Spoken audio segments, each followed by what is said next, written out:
This is the story about the unsung heroes from the world of My Hero Academia. For every society that's ran by superheroes, there will always be the ones who fight even harder against crime, even when the government themselves disapproves. Get ready to meet Knuckle Duster, the Batman to Superman's All Might. Koichi, the sidekick who's probably even more of an All Might simp compared to Deku. And finally, Pop Step, a new vigilante hero weebs can definitely simp for. 5 years before the events of My Hero Academia, there's a new drug that's been terrorizing the town.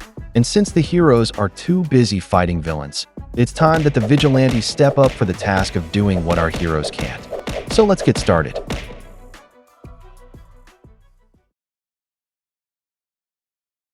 Our story begins with a question: who are heroes?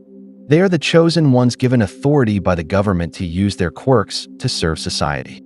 But in this story, we are now introduced to a different type of hero who is on the illegal side because they are not authorized to use their powers. What brand of justice do they follow? And do they really deserve to be called heroes in the first place?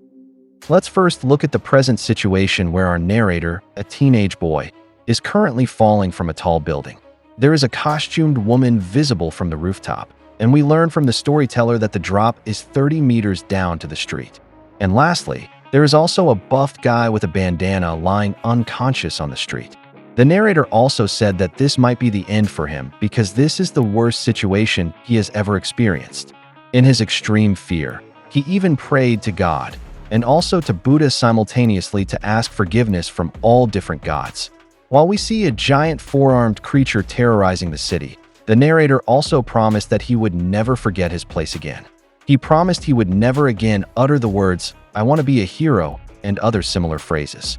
But now let's find out how our soon-to-be protagonist got into that situation.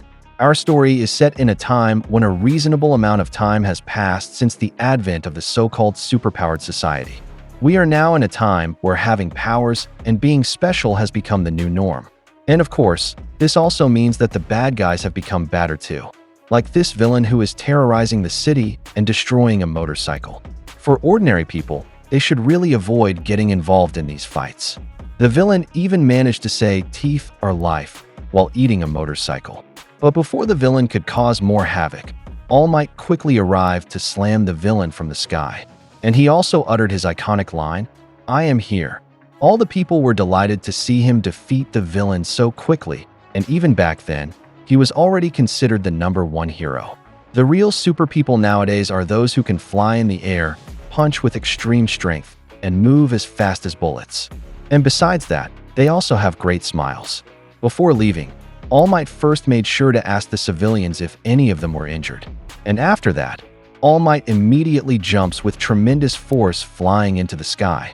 The saved citizens are happy, and some even take videos using their smartphones. Then, we see a teenage boy who is overjoyed to witness All Might in person. He is our protagonist in this story, and he looks up to all the heroes of society as super beings who tower over all citizens, especially himself, who looks up from the ground. But that was just what he thought. So now we see the beginning of Koichi Himawari's journey, a normal 19-year-old young man. After being mesmerized by All Might's presence, he suddenly realized from his phone that he was already late for work. So he first looked around before lying down and holding the ground to activate his quirk. The name of his quirk is Slide and Glide. For it to work, he first needs to make contact at 3 points on a single surface. Other people he passes on the sidewalk are impressed because his mobility type quirk seems handy. However, people also notice that the speed of his quirk isn't really fast because it's only about as fast as a single-speed bicycle. Some people are also disgusted when they see Koichi using Slide and Glide because of his awkward stance that looks like a cockroach. Then Koichi was suddenly startled when a police officer shouted and stopped him. He told him it was dangerous to use his quirk in public because he could trip other people. He should just use a bike even though it's more of a hassle. Besides this, using a quirk in public is also forbidden by law. Koichi just agreed with the police officer. Then the police continued lecturing him, so Koichi became irritated with the police because he would be even more late for his job. So afterward, he just ran to his job, and because of his annoyance with the police, he even looked back while complaining that he wasn't bothering any civilians earlier. But what he didn't know was that there were men in front of him that he was about to bump into. And that's exactly what happened because he wasn't looking where he was going. Koichi sat on the ground and immediately said sorry. But there was liquid that kept pouring and the man he bumped into started complaining. Then, we see that the arrogant man was deliberately pouring his drink while saying it was Koichi's fault. He was with a snake man and a big guy who told Koichi to apologize. Koichi was extremely scared of the three men when they told him to kneel. Koichi admits to himself that he's good at bowing down. So, that's exactly what he did in this situation. The snake man laughed at him and called him an obedient wimp. The big guy said Koichi had no pride at all. Next, we see the arrogant man who Koichi bumped into planning to stomp on Koichi's head. According to Koichi, the types of people who want to see you bow to them are also the types of people who want to kick you while you're down. So before Koichi could be hit by the stomp, he immediately used his ultimate move, Kowtow evasion, where he suddenly glides while bowing down to avoid the enemy's attack. The man was surprised by this, and the snake man laughed because his move was so lame. According to Koichi, he often gets caught in this kind of situation because of his personality, where he just runs away from those chasing him. He's also good at running, so he always escapes in the end, even though he's very tired and panting. But now, something suddenly caught his attention when he heard someone shouting. It came from a woman with a microphone wearing a burglar eye mask, and she was thanking all her fans who showed up for her show. This is the self-styled freelance idol, Pop Step. Her costume is also super cute and skimpy, and she really has many fans. Koichi said this is one of Pop Step's guerrilla performances, and it's also quite risky because she has no permission for this. Pop Step started singing and performing, and her lyrics included words like Pop Sparkle Step, hipping, and hopping just for you. According to Koichi, Pop Step songs are bad and her face is hidden behind too much makeup. But there's definitely something sparkly about her. We also see Pop Step bouncing around. Because of Pop Step's jumping quirk, she almost seems to be flying, so Koichi is envious of this. Then, he suddenly looked back when he heard a police car approaching. He immediately shouted to Pop Step about this to warn her. Pop Step was disappointed because she was just about to go to the good part of her performance, but she needed to end the show quickly. So, she bounced away immediately and told her fans to check online for where and when her next show would be. Koichi had nothing to say, and before leaving, Pop Step first gave a beautiful pose for her fans. While Koichi prepared to slide and glide again, the two civilians he had met earlier were again disgusted by him. According to Koichi, people have a balanced tendency to look up and look down on people. The truth of life is that life is not fair. Now let's go to a branch of Family Mart, where Koichi works. His manager told him that his paycheck would be reduced because he was late for work. Koichi calmly agreed to this. Then, some customers suddenly arrived and Koichi immediately welcomed them. But these customers were the same three bad guys he bumped into and who chased him earlier. And worse, they were still very angry with him.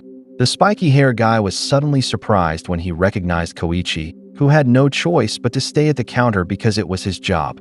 The man immediately took him out to an alley and slammed him against the wall. Then, he pointed his Wolverine-like claws at Koichi's face. The spiky hair guy asked Koichi if he liked his quirk named Spike. He added that being stabbed by it really hurts. So wasn't he still afraid of him? Because Koichi was silent, the man gave him a powerful knee strike to the stomach. Koichi just lay on the ground because of the pain, and while one was kicking him, his companion also poured a drink from the store on his head. And he was even made to pay for it. The men laughed at him after that. After his shift, Koichi walked home while expressing his frustration about the three bullies. He said that people like them should be the ones being chased by the police. He was so annoyed by this that he could no longer tolerate what was happening. So, he seriously put on a brave face while telling himself that this was a good night to do something. He suddenly took out his special suit that seemed inspired by All Might's aesthetic and put it on. While wearing it, he planned to fully use his quirk. So he also wore a face mask. He also wanted to do this to clear his head a bit. One pro in what Koichi wanted to do was that he could do whatever he wanted anytime, regardless of the law. So now, Koichi readied the use of his quirk and laid down on the ground. He saw from afar that there were two women walking on the sidewalk, and one woman seemed to have dropped something. When he saw this, he said to himself that this was his very first target tonight. He violently got close and quickly returned the dropped item to the owner. He also gives directions to lost civilians, like Deka's mother. He also informs those who need a ride home via train about the last train schedule. He takes pictures for groups of friends who need someone to take their group photos. He also makes sure to put recyclable cans in recycle bins. The civilians are very grateful to him for the little things he does for them. And some seem to already recognize him because he has done this many times already. Nothing like doing good to make you feel good, says Koichi, who seems fulfilled with what he's doing. But it's inevitable that there are some people who want to abuse his kindness, like one who still wanted him to throw away his trash, and another who wanted a free bento box. After a while, Koichi first walked on the street to rest, and he mentioned that all his do-gooding really makes him thirsty. So, someone suddenly offered him a bottled water. He first thanked them, but he was also suddenly surprised when he realized that it wasn't normal that someone gave this to him. He was surprised to see that it was Pop Step, so he asked what she was doing here. Pop Step asked him back if he was the guy who always picks up trash in their town. She also asked if his name was Cockroach Guy, but Koichi corrected her and said his name was Nice Guy. Now Pop Step also answered Koichi's question. Pop Step told Koichi that she knew he was the one who alerted her earlier at her show about the approaching police, and she just wanted to thank him. Koichi asked if she had been following him. Pop Step said yes, and she also saw him get beaten up earlier at the convenience store. Pop Step even commented that Koichi looked so lame. Koichi continued walking and said he wasn't good at violence. Then, Pop Step asked Koichi if All Might was his inspiration for his dweeby hoodie, but why wasn't he good at fighting if that was the case? Koichi said that like All Might, he just wants to help society as much as he can, and that has nothing to do with fighting. He also added that his hoodie wasn't dweeby, but cool. Pop Step was pleased with what Koichi said because it seemed he knew his place. Koichi was irritated and told Pop Step not to be too hung up on details. Koichi agreed that it is important to know where one belongs. So if Pop Step just continues pretending to be a pop idol, she will surely be caught by the police sooner or later. Pop Step got angry and said she wasn't pretending to be anything because she was the real deal. Then she told Koichi that he should just continue watching for approaching police. And besides that, he should also help manage fans, set up venues, and sell merchandise. Koichi asked Pop Step if she was angry with him or hiring him for a job. Pop Step just answered him with, "I know you can do it." And she called Koichi the knows his place guy. Koichi got angry about this. Pop Step ran away while complaining because she said she went through the trouble to express gratitude to Koichi, so she didn't expect it to be a big deal for a nice guy like Koichi to just do a little work. Koichi shouted at Pop Step and said he wasn't her slave, and he hadn't heard any thanks from her yet. And because Pop Step wasn't looking where she was going, she also bumped into a man. She was the one who got angry at the man, and Pop Step told him to move aside and not block the way. But this man turned out to be the spiky hair guy himself, and he was irritated with Pop Step. He grabbed Pop Step's arm, and his big guy companion also grabbed her other arm to pin her against the wall. The spiky hair guy wondered what hot stuff Pop Step was wearing under her coat. The snake man laughed at this and called her a freak. But the big guy recognized her and said this chick is a famous high schooler known for flashing her ass cheeks on the internet. Pop Step started crying in fear while the spiky hair guy wiped her tears. He also asked if Pop Step thought she looked like a hero because of her makeup, because the truth was that she looked more like a villain. The three were severely harassing Pop Step and even planned to strip her and broadcast it on the internet. But fortunately, Koichi also approached them to try to convince them to stop, even though he was extremely nervous. The snake man told him this wasn't his problem, and the big guy told him to just get lost along with his lame hoodie. Koichi answered and said his hoodie wasn't lame. Then the spiky hair guy suddenly glared at him, and he was extremely scared of this. Because of this, he just decided to follow what they said and not interfere. But when he saw Pop Step crying and looking at him, his cowardly aura suddenly changed. Now with courage, Koichi said his hoodie wasn't lame and his name wasn't knows his place guy. He was the guy who couldn't just leave a person in need. And his name was Mr. Nice Guy. The big guy wondered what he was talking about. Koichi dropped to the ground while thinking he could fight back against the enemies using the element of surprise. In his mind, what he needed to do first was stay low and sweep the snake man and big guy to knock them down. And after that, he would only need to worry about the spiky hair guy. What he could do here was tackle the last guy's legs so Pop Step could escape. But all of this was just in his mind, and it's easier said than done. The truth was, he was still frozen in place and still couldn't do anything but watch Pop's step being harassed. He was trembling with nervousness, but in his mind, it was clear what should happen. So he lay down in real life to execute the scenario in his mind. But even in the first step of his attempt to sweep the two, his execution didn't work on the big guy, who just wondered what he felt with the weak sweep. He asked Koichi what he was doing and picked him up by the neck. Then he threw Koichi far away. And this was when the spiky hair guy recognized Koichi's true identity. He was irritated to see Koichi causing trouble again, so he prepared to kick him while calling him Cockroach Kid. There were also 3 blades that came out of the spiky hair guy's foot, and it grazed Koichi's cheek, and he just shouted in pain from the wound. Because of what happened, the spiky hair guy just got more annoyed, so he told Koichi that now he wouldn't just get beaten up. They would also destroy the convenience store where he worked. Then, they would first play with Pop's step before they showed her goods to the whole world. Koichi commented that what they were doing was way too evil. But at this moment, from the rooftops, there was a big buff guy who witnessed what was happening to them.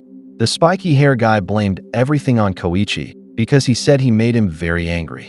Koichi trembled and couldn't do anything, while the snake man and the big guy told him he was done for because the spiky hair guy was unstoppable when he got this angry. According to Koichi, during disasters and villain rampages, heroes always show up to save the day.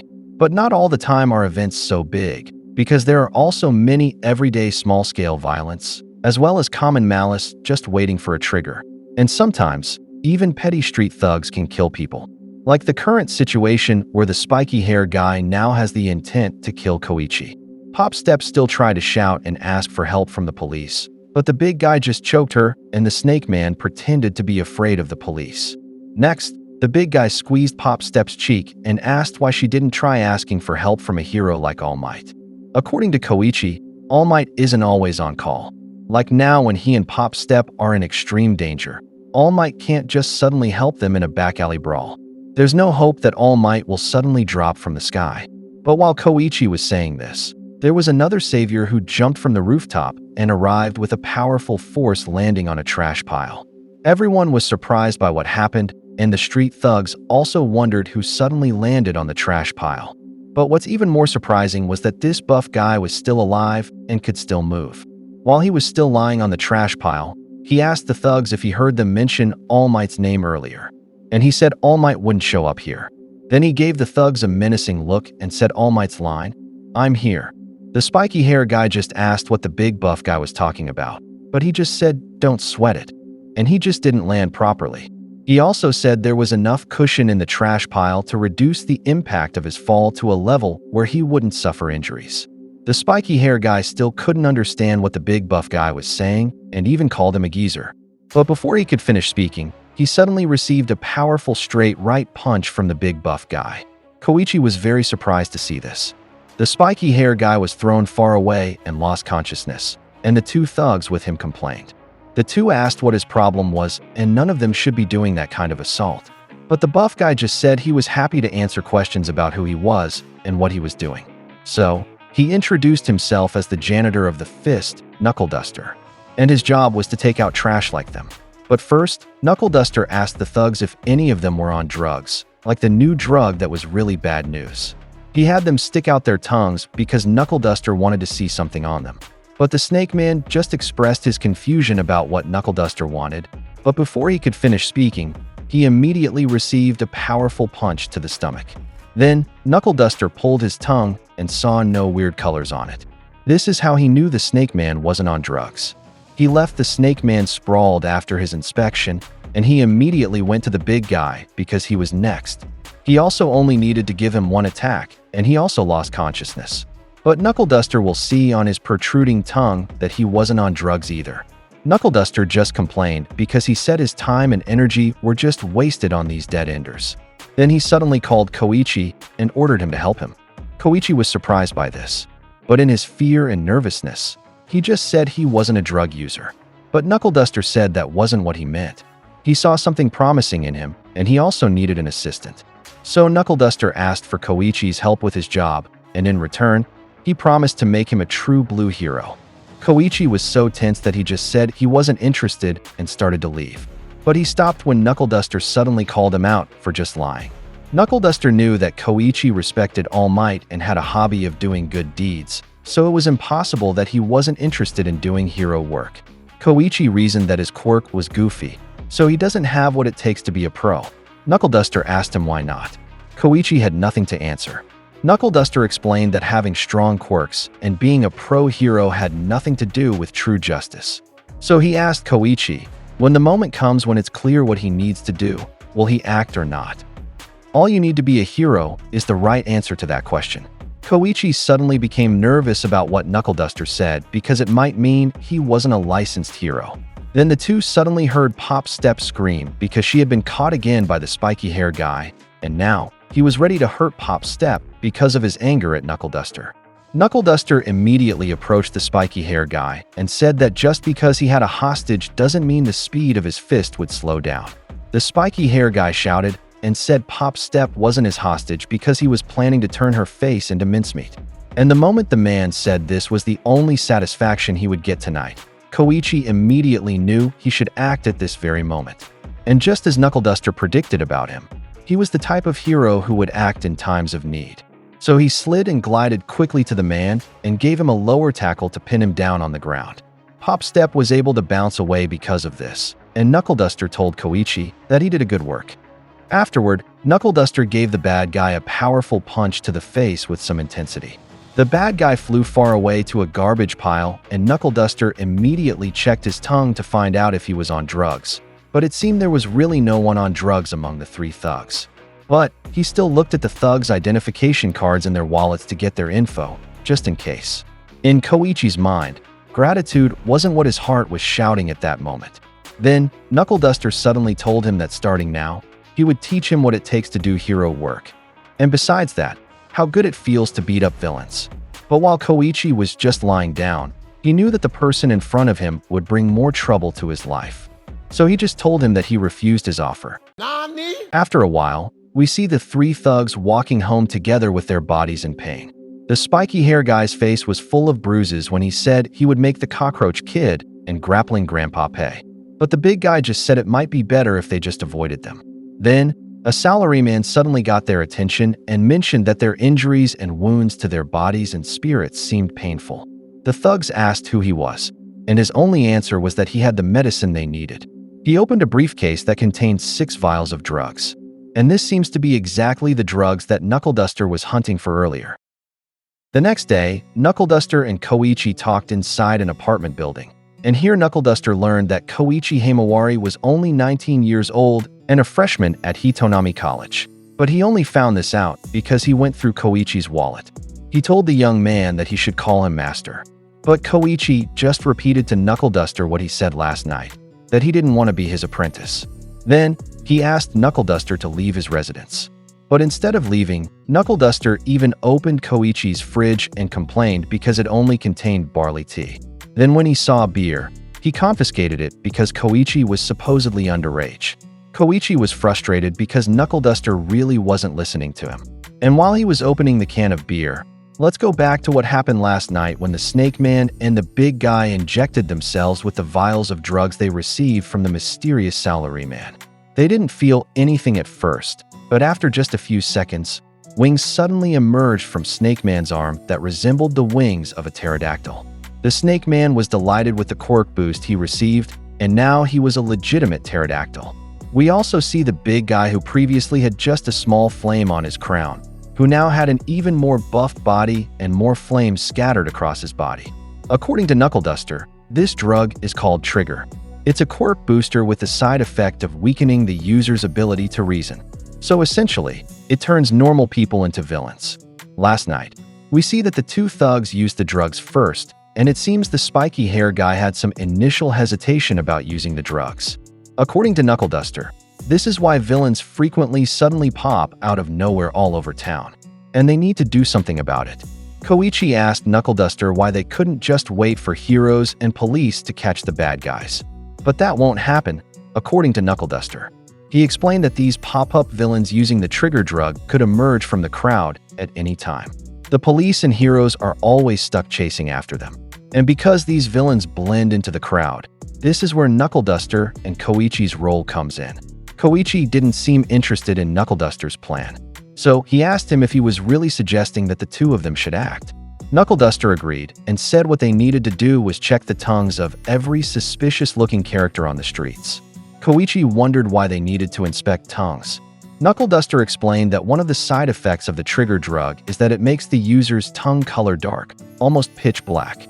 What Knuckle Duster wanted to do was to beat down these black-tongued losers until they gave up their dealer's identity. That was his plan to destroy the entire drug trade. Koichi asked Knuckle Duster if his plan was to just punch random people in town. But Knuckle Duster replied that the early bird gets the worm. They just needed to catch the junkies before they used the trigger drug. Knuckle Duster felt that most people wouldn't be willing to show their tongue if he just requested it, so they would more likely need to punch suspicious creeps. Koichi laughed awkwardly and said his joke was getting too old. But after a while, we suddenly see Koichi tightly holding on to Knuckle Duster because what he said earlier wasn't just a joke. Knuckle Duster really wanted to punch all the suspicious creeps in town, and Koichi was trying to stop him. So Koichi just pleaded with people to show their tongues briefly so the commotion would end quickly. But this still didn't work. Then Pop Step suddenly arrived and landed on top of a street lamp. She asked Koichi what all the fuss was about here. Koichi tried to explain. Pop Step understood that junkies and dealers were their targets now. Then she expressed sarcastic gratitude to Knuckle Duster for saving her last night. Knuckle Duster just told her whatever. Pop Step addressed Koichi as nice guy, but Koichi said she should just call him by his name. Next, Pop Step asked why Koichi was going along with what Knuckle Duster was doing. Koichi thought about it and took a sip of his drink. Pop Step asked Koichi what his pause meant. According to Koichi, he just wanted to keep an eye on Knuckle Duster because otherwise, he would just beat up everyone. Knuckle Duster said he was just planning to target the suspicious ones first, like troublesome youngsters. Pop Step reprimanded the two. She said their overly random approach wouldn't work and they should use their heads. So Pop Step taught a strategy about using search engines on smartphones, and Koichi listened carefully, but Knuckle Duster just showed his manly pride. Then Knuckle Duster suddenly spotted a suspicious person and immediately shouted at him and told him to stick out his tongue. Pop Step and Koichi were surprised by this. Koichi blocked Knuckle Duster because the person Knuckle Duster was inspecting was just an average salaryman, and he wasn't bothering anyone else. But Koichi accidentally bumped the salaryman's arm, causing him to drop his briefcase, which opened by itself when it fell to the ground. Koichi apologized to the salaryman, but he was surprised when he saw that some hero action figures of All Might, Endeavor, and Black Hole had spilled from the briefcase. Knuckle Duster stood by his decision and told Pop Step that a person carrying dolls was suspicious. Pop Step said you could see on the internet that many different people have different weird hobbies. The salaryman spoke and said he worked at a toy company. Koichi believed him and said he was a hardworking guy. Then Knuckle Duster suddenly planned to punch the salaryman and said that was exactly what he was trying to prove. So he forced him to cooperate. Then, a rope suddenly flew toward them, and it wrapped around Knuckle Duster's right wrist to stop his harassment. Then Pop Step and Koichi were surprised to hear the voice of a hero saying that Knuckle Duster didn't look like a model citizen because of his display of violent acts in public.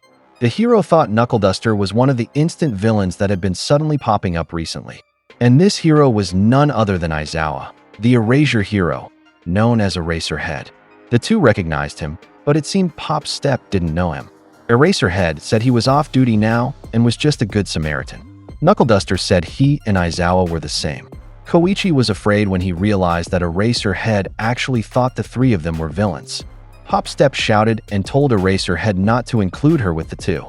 Eraserhead put down the groceries he was carrying while Koichi said he wasn't a villain either.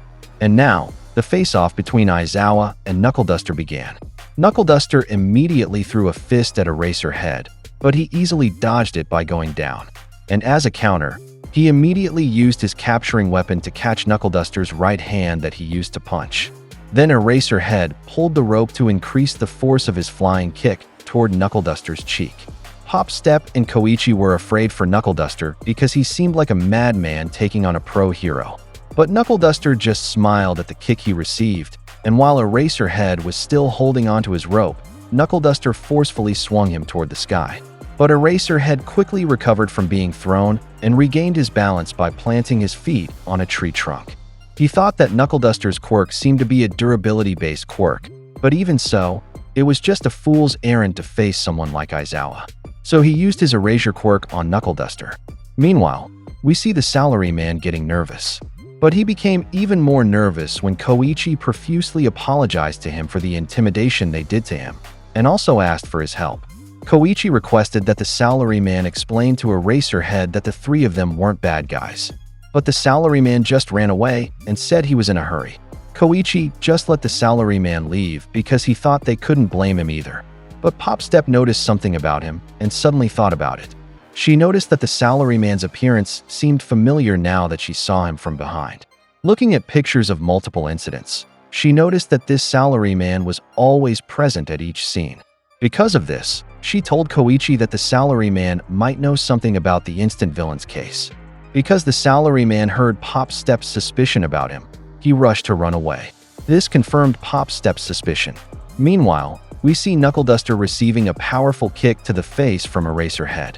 As a counter, Knuckle Duster managed to grab Eraserhead's foot, and he was surprised by this. But Eraserhead still managed to get away quickly, and after he moved away from Knuckle Duster, he wondered why his erasure quirk didn't work on him. This is when he understood that the man he was facing was quirkless. Meanwhile, the salaryman was still running fast, still being chased by Koichi, while wishing that he would just show his tongue. Then Koichi suddenly stopped running when a wing suddenly blocked him. And it turned out to be from the Snake Man, who now looked like a pterodactyl, and with him were the spiky hair guy and the big flamey guy. The spiky hair guy said he was delighted to see Koichi.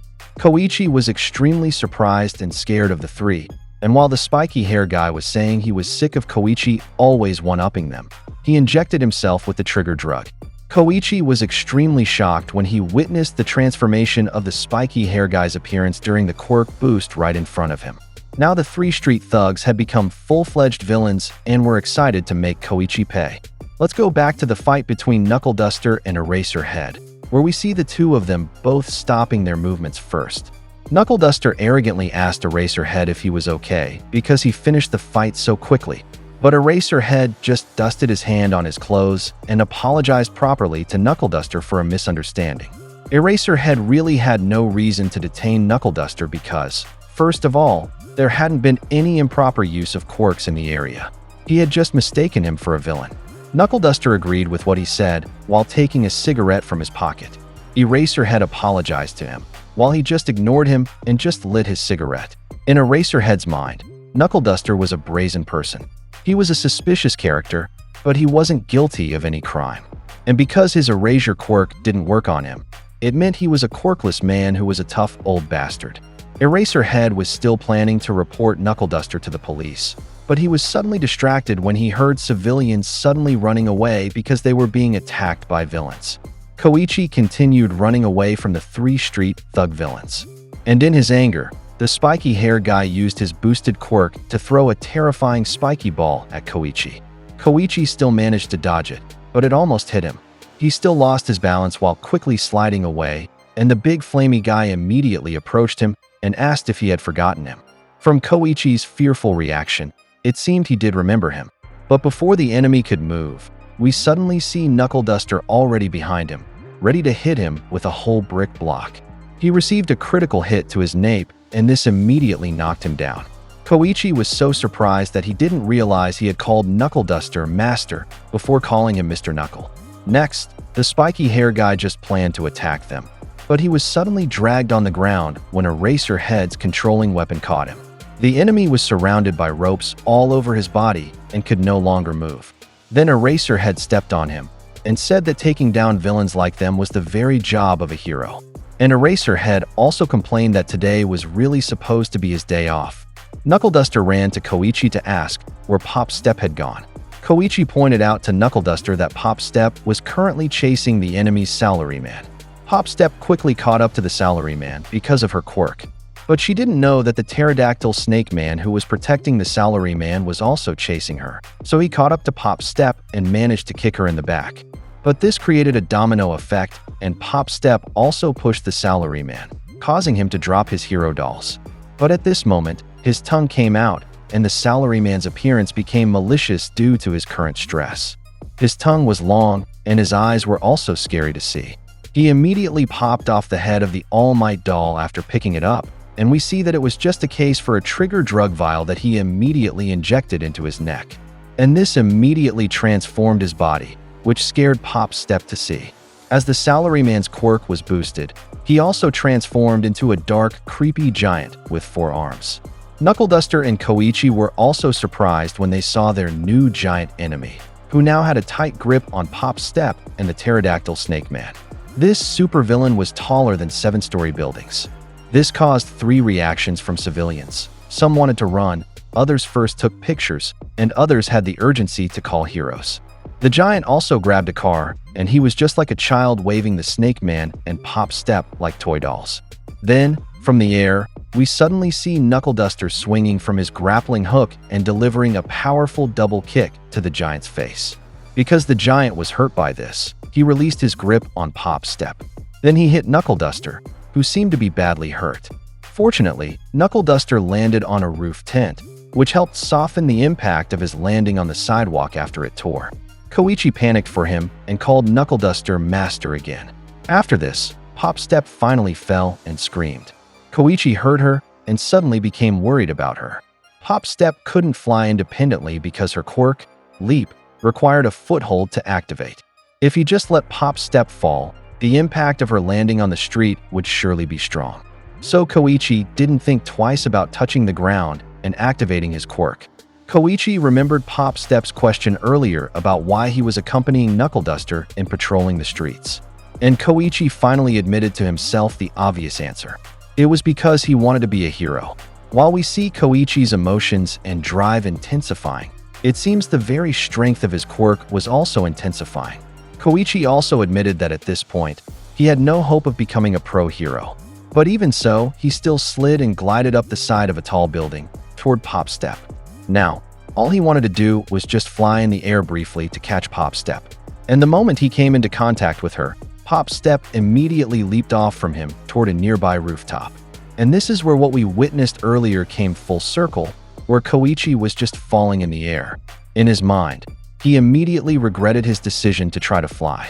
Pop Step was worried for him, while Knuckle Duster was still unconscious. Koichi caught the attention of the 4-armed giant. And because of this, the giant's palm chased Koichi while he was falling. But Koichi quickly thought and realized that he could still save himself in this situation. He made sure he had a contact point with the giant's hand from his 2 hands and right foot. Now he was ready to use slide and glide. And using this, he just adjusted the angle of his fall so that instead of dying straight on the ground, he just fell onto a trash pile. He couldn't believe he was still alive. He immediately heard a warning from Pop Step because of the giant fist coming toward him. But we see Eraserhead using his quirk to save Koichi. The supervillain suddenly stopped moving and also shrunk down to his normal size. Koichi couldn't believe what he saw. Then, Eraserhead's rope suddenly surrounded the enemy. According to him, the shrinking effect was natural when he used his erasure quirk against someone with a gigantification quirk. And he also needed to bind the target afterward. And now that the chaos was over, of course, the police finally arrived. In a dark alley, Eraserhead thanked Knuckle Duster for his help. But Knuckle Duster just used Eraserhead's words and said he was also just a good Samaritan. It was his duty to support heroes on the job. Eraserhead said it was dangerous for him and others to call his make-believe heroism good. But Knuckle Duster answered that they pick up the slack in things that pro heroes can't do. Eraserhead asked what he meant by that. Knuckle Duster explained to Eraserhead that, like with the giant earlier and the 3 thugs, they could immediately stop bad people before they even started doing evil. But Eraserhead warned him that preemptive assault was also a kind of crime. Knuckle Duster replied that if so, they would just be charged with that after everything. Eraserhead mentioned that it seemed like Knuckle Duster was already admitting premeditation right now, and he was really a bad-tempered guy. But Knuckle Duster just replied, "Takes one to know one." Meanwhile, in another alleyway, Pop Step approached Koichi. Pop Step checked on Koichi to see if he was okay and if he was hurt from his fall earlier. Koichi said he was just exhausted. Pop Step was relieved by his answer. Then Koichi mentioned that what he did earlier seemed really dangerous. According to Koichi, He wasn't used to suddenly playing hero in the middle of intense chaos, and he really thought he was going to die earlier. Then he suddenly looked at Pop Step because she was already extremely irritated with him. Pop Step didn't like his lame excuses and expressions of humility, so she suddenly snapped at him and turned her back. But the truth was that Pop Step was blushing intensely and was embarrassed. But she still admitted that she was planning to thank Koichi, but he was just too irritating. Knuckle Duster suddenly arrived and immediately asked Koichi if he knew why he fell. Then, he said it was because he flew. And after that, the important thing is how you land. He praised Koichi's landing on the trash pile, just like he showed him earlier. Knuckle Duster added that Koichi still had a lot to learn from him. But Koichi still continued to refuse to be Knuckle Duster's apprentice. But Knuckle Duster reminded Koichi that he managed to call him Master earlier. Koichi reasoned that it was just hard to say Mr. Knuckle. Then he was surprised when Knuckle Duster said that was exactly it. According to Knuckle Duster, the words and actions that suddenly come out from a person reveal what they truly feel. So Koichi should just admit to himself that he really wanted to be a hero. Koichi said the logic of what Knuckle Duster said seemed too heavy-handed. Now, we hear the future Koichi saying that when he remembers this day, he realizes that this was the first time he flew. In the days that followed from here, the heights of his flights out of the back alleys became higher and higher. In the next scene, Koichi explained to us here that as someone once said, an all-quirk society is a society that must restrain its quirks. Whether super strength, super speed, light, heat, shock waves, and whatever other powers, if everyone used their abilities as they pleased, the world would quickly devolve into utter chaos. So, people need to suppress their quirks and live their ordinary lives. Those are the rules of their society. The sole exception, he said, are heroes. Known for their outstanding abilities and character, these individuals are permitted to use their quirks freely for the good of the world and all humankind. Every child looks up to heroes and wants to be like them. He said that's the only way for a person to use their quirk without breaking any rules. But in reality, he said, not just anyone can become a hero, and as a result, sometimes people who have no legal way to apply their quirks look for ways around the rules. After that, we move to a fight between two students where one with a Cyclops eye irritably said that he wouldn't be fooled by his enemy. The other student, who looked somewhat like Wolverine, answered did he think he would just let that go. Soon, both of them used their respective quirks, where Cyclops Man released a laser beam, while the other grew katanas from both wrists. The fight between these two caused a commotion, which Pop Step saw. She told Koichi that some people were cutting loose with their quirks in front of the station, and they looked like high school kids because of their uniforms. However, when she heard one of them shout asking which middle school his opponent came from, she quickly changed the information she gave to her companions. Koichi said he got it, and he was on his way there. After that, he immediately used his quirk to quickly get to the scene. Soon, he reached the two, and he immediately jumped toward them while shouting for them to stop that. However, because he didn't know how to stop, he went straight past the two and caused himself to crash into some boxes on the side of a closed store. Because of that, the two students were surprised and asked what was he thinking and if he was okay. He immediately stood up and confidently said he wasn't hurt there, which left the two speechless. In the next scene, we go back to a point in time where Knuckle Duster was talking to him. He asked him if it was correct that he said using his slide and glide he could reach the speed of a bicycle, where he agreed. He also explained that he could go faster, but it was risky without brakes. He even showed him a scar he got when he was younger as proof. Knuckle Duster said he understood that and told him to wait a moment, which puzzled him. When he returned, he gave him gloves. He said it was protective gear for bikers, and now that he had better protection, he wouldn't be easily afraid and could slide faster. He added that it would be good for him to practice how to fall without getting hurt. Also, he said, he needed a new name because villains wouldn't respect a nice guy. After that, we return to the present where the student with katana hands was shouting at him asking what his big idea was. He answered was he referring to him, and after that he struck a pose there while saying he was the mysterious man with an air of danger, the crawler. What was he talking about? Cyclops Man said, wasn't he nice guy? Where Katana Man agreed with that, and said he was the man who picked up trash, the one who did good deeds. However, Koichi just posed again and said he was indeed nice guy but reborn as the Crawler, where Cyclops Man commented that he didn't see any connection in his change from nice guy to the Crawler. Because he said it wrong, Koichi pointed out to him that it wasn't the Crawler, but the Crawler, which made Katana Man comment for him to stop rolling the letter R. After that, he told the two to stop fighting because violence doesn't solve anything, where Katana Man just pushed him and said he wasn't their boss. He laughingly said to stop that, and he also pointed out how great that armor was because he wasn't even hurt a bit by his push. Because of that, the two students started getting really irritated. Cyclops Man suddenly sent a laser beam to his eye while saying he should buzz off, and after that the two started ganging up on him while saying he was acting high and mighty for a nice guy. So he pointed out that Crawler was his name. Katana Man told him to just go back to picking up trash like before. Fortunately, Knuckle Duster came to the rescue and jumped from a rooftop while saying it looked like he was throwing away trash here. He landed on a pile of garbage bags and also immediately stood up and shouted that what he meant by trash was punks like those two students there. He was introduced to us here as the janitor of the Fist. The two were speechless about who this old fart was, while Koichi was surprised. Knuckle Duster started charging while saying he would beat up these punks, and they had something to confirm, where Koichi immediately stopped him and explained to wait a minute and he didn't need to punch them.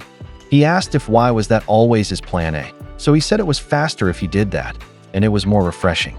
Because of that, Koichi worriedly said he needed a better way to clear his head. Knuckle Duster fell silent there and asked why, which puzzled Koichi. Even the two students were speechless about what these guys were about. Pop Step also arrived at the scene and commented that what they were doing there was tiring. She acted cute to the two students and asked if it was okay for her to join in, where it turns out they knew her when they started getting excited seeing her. The two told her that they always watched her and they even clicked the like button, so she thanked them and asked if they wanted an autograph. On the side, Knuckle Duster commented that these losers had no manners. They might not be total villains, but they were hardly on the up and up, which made Koichi comment that he swore he was on the up and up. Suddenly, a civilian shouted that there was a villain, which got their attention. We moved to a part of the city, and here there was a rampaging villain who seemed to have a hardened body because of his quirk that looked like stone skin. He was shouting that he was harder than any building while destroying them. A mother pushing her baby in a stroller was hit by flying debris, which caused it to tip over. The baby almost fell to the ground and hit its head, but fortunately, Koichi managed to speed up and catch this baby. He rolled around while hugging the baby, and they hit a wall here. However, because of that, the baby didn't get any scratches, and he successfully saved him. Knuckle Duster charged from behind the villain, but when his Superman punch landed on his face, it didn't even seem to shake him, which surprised him. As a counter, the villain gave him a right hook that sent him flying and rolling on the ground. People shouted here that things were getting bad there, and they should call a hero right away. The villain said here that nobody could scratch his hide.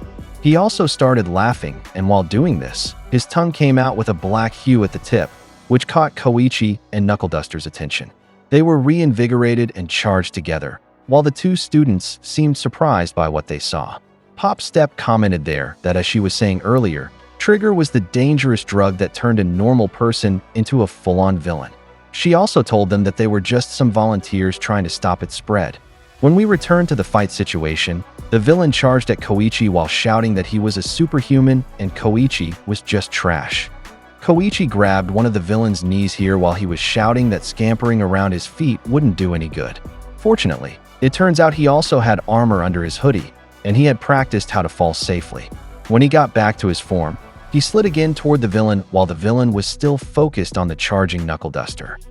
Knuckle Duster managed to dodge this villain's punch, and while pushing his face, he pointed out that these instant villains weren't yet used to their boosted quirks. They were just full of openings. They did hear what bullies typically do when they push a nerd to make them trip, and Knuckle Duster added here that because this villain hardened his skin too much, his movements were slowing down. He completely fell to the ground, and he also said that because of that, his fall would be harder too. He added while preparing to punch that since this wasn't the villain's natural form, he needed to focus to maintain this hardening. When his focus was gone, his body would soften again. The plan they had with Koichi worked here, and because of the villain's loss of focus, Knuckle Duster managed to imprint his fist on his face. It was smooth sailing in their fight here after that first hit. He kept hitting the villain and showered him with punches while saying he wouldn't let him have a chance to recover. This brought horror and fear to the two students.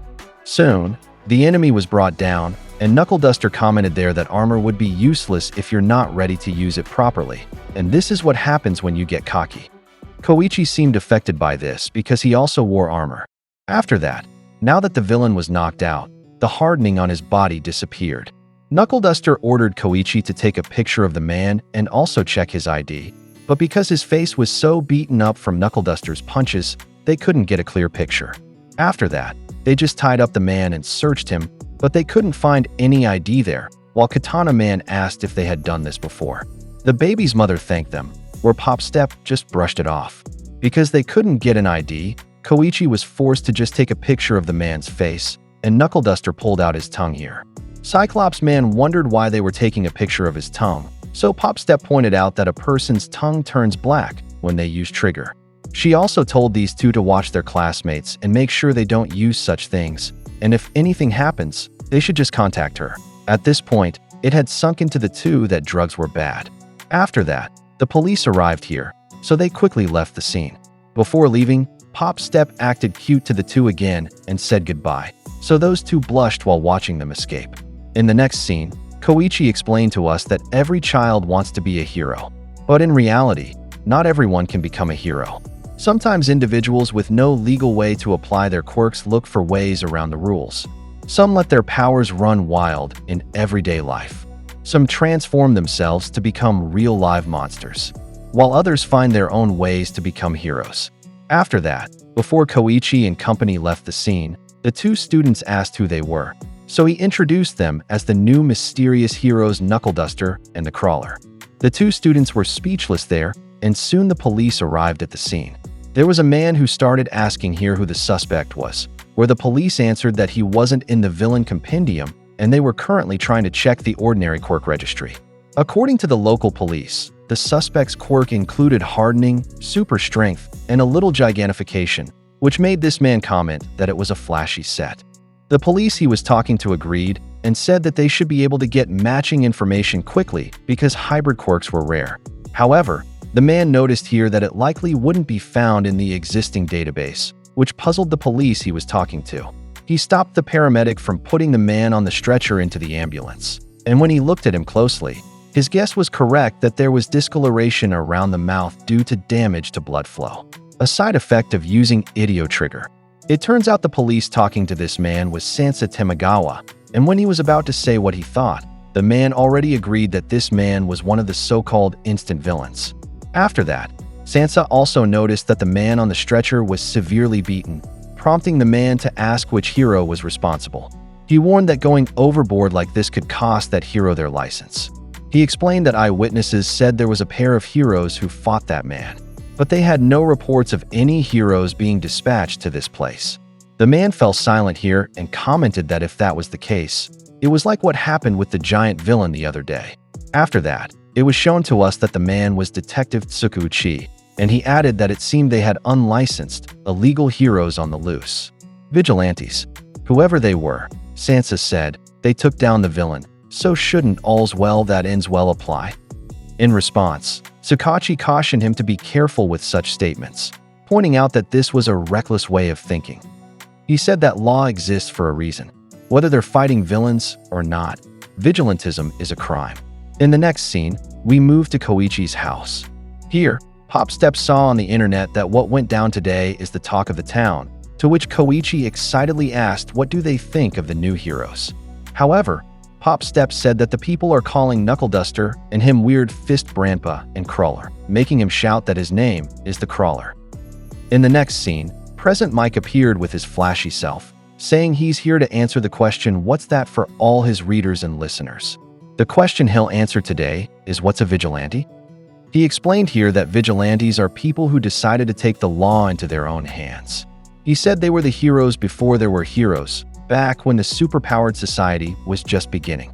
However, he states that now that there's an official licensing system for heroes, being a vigilante is 100% illegal. Whatever you call them, he says, whether allies of justice, criminals, crazy fools, or heroes. He says it's up to us to decide that. After that, He encouraged us to get excited and proceed to the main story while shouting plus ultra. We then shift to Koichi walking on a street. He thought to himself that just because someone admires heroes and considers themselves one of them, it doesn't mean they can make a living from it. He knows he still has his own life to live. The time he spends at school, at his part-time job, and at home or relaxing is still important to him. When Koichi reached a narrow alley, he entered it, which puzzled the man who passed by him. He stepped on a trash can and, using his quirk, started sliding up towards the rooftop of the building he was climbing. When he reached the top, he landed there and walked towards a small box-type shelter. He explained that this add-on shack on top of the abandoned building, just a 5-minute walk from East Narahata Station, was where he lives, like a home base. Upon entering, Koichi said that he's home, but he also pointed out that it's not like there's someone there who'd greet him. However, to his surprise, there was a middle-aged man inside eating a bento box. The man told him that he let himself in, which left Koichi speechless.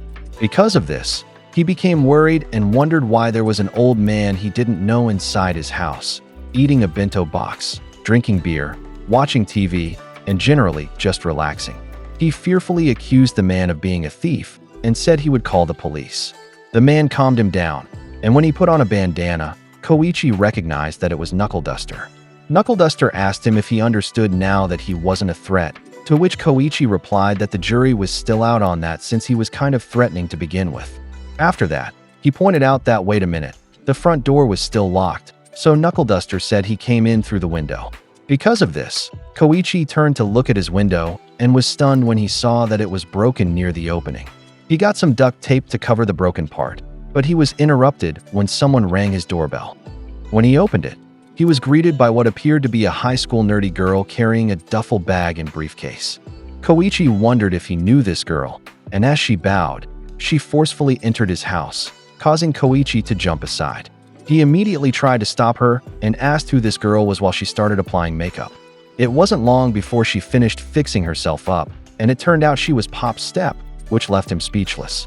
When Koichi was about to comment that he didn't expect Pop's Step to look like that, she immediately became irritated and said go ahead and say she looks plain and she'll kill him. After that, Koichi wondered because he thought they were going to patrol at night, so Knuckle Duster explained that he finished his day job early, so he'll rest until nightfall. This made Koichi think to himself that this man actually had a day job. After that, Pop Step told him she had a live performance soon. She said she would change into her costume, so he shouldn't peek behind the curtain, to which Koichi replied he wasn't planning to anyway. He wondered when his house got such a curtain, while Pop Step screamed in disgust because of an old coat left behind the curtain. She threw that coat outside while angrily saying they shouldn't leave their things scattered around, and that the space behind the curtain was hers. Knuckle Duster commented that she should stop that because this room was a communal space, which prompted Koichi to point out that actually, this was his house they were hanging out in. After that, he just let them be and announced that he needed to go to his part-time job, to which the two coldly responded feel free, and so what, leaving him speechless and tearful. He then contemplated that this was indeed his house, so why was he being treated this way? Afterward, he announced again that he was leaving, and told them he would leave a spare key, so they should make sure to lock the house if they leave, to which Knuckle Duster responded that he didn't need it, which made Koichi add that he's begging them to use the key. Pop Step remembered something, so she called him and asked if she could borrow a towel to wipe her sweat. Koichi agreed and told her to just get one from the dresser, and that she was also free to use the bathroom. Pop Step took his offer the wrong way and disgustedly said, "No way," and what was he really up to? He was puzzled by this and said he had no ulterior motives. After that, Koichi suddenly seemed depressed, so Pop Step asked what the problem was. We then suddenly went back to early April where Koichi found a penthouse near a downtown station that only cost 45,000 yen per month. However, while he thought this was a good deal because it was so cheap, when he saw the unit, it was quite run down and he heard that the main building it stood on would be demolished sooner or later. Despite this, he happily took it and cleaned it while thinking of the saying that home is where you hang your hat. He stayed positive and just thought that he could clean it up and everything would be okay. He said his house was close to school, so maybe he could bring friends over. Since his senpais at school were adults, he stocked up on beer, and he also thought that if he ever got a girlfriend, he had a spare key ready. He really looked forward to having an awesome college life because of these thoughts. In the next scene, he drank with his senpais from school, and while walking home, his drunk classmate happily put an arm around his shoulder while telling their other companions to welcome him. He had a female senpai who apparently had too much to drink, so she suggested they go somewhere for tea. Koichi then volunteered that his house was nearby from where they were, and he would be happy if they visited there. Because of this, his companions were delighted, and his female senpai said she wanted to see where he lived, while the drunk guy happily shouted that they would crash at his place. However, when he showed them where he lived, everyone was stunned by its appearance. Because of this, he tried to convince them. He even said he had lots of snacks, and he would bring out a kettle for tea, but they said wait a minute.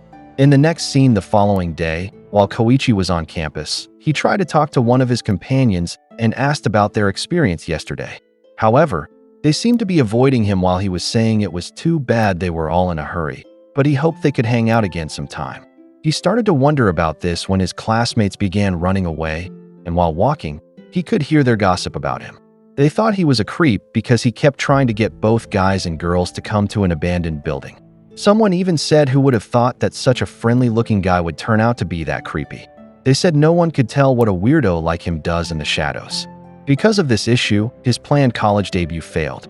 Several days passed, and after waking up in his house, he heated water to make coffee. He commented while looking out the window that this place was bigger than he thought.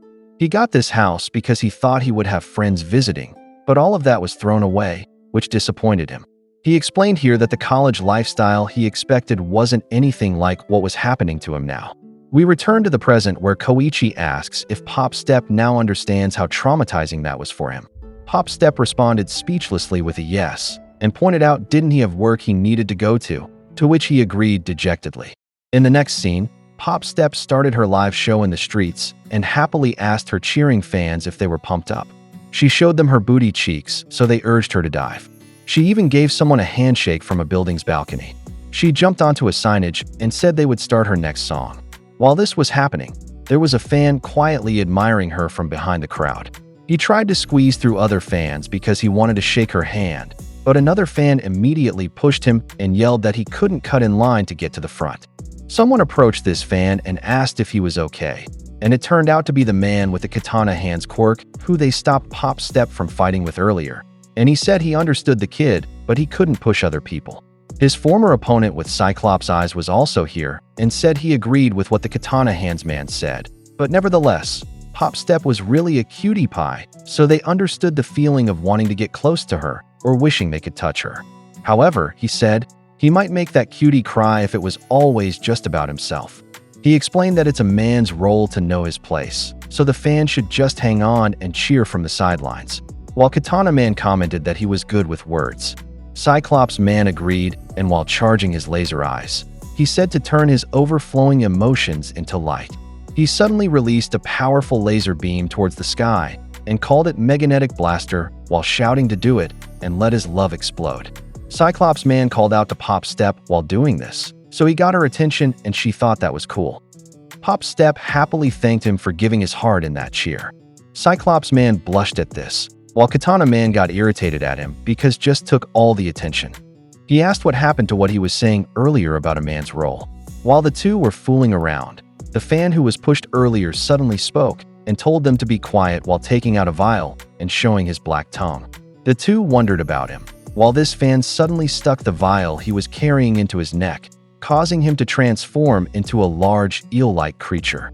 He quickly went to Pop Step while shouting that he wanted to shake her hand and the word slither, which worried the two. The transformed man started crawling, and when he passed by other people in front of him, he left disgusting slime there that worried them. Soon, Pop Step noticed this, but it was too late when this slithering creature got close to her.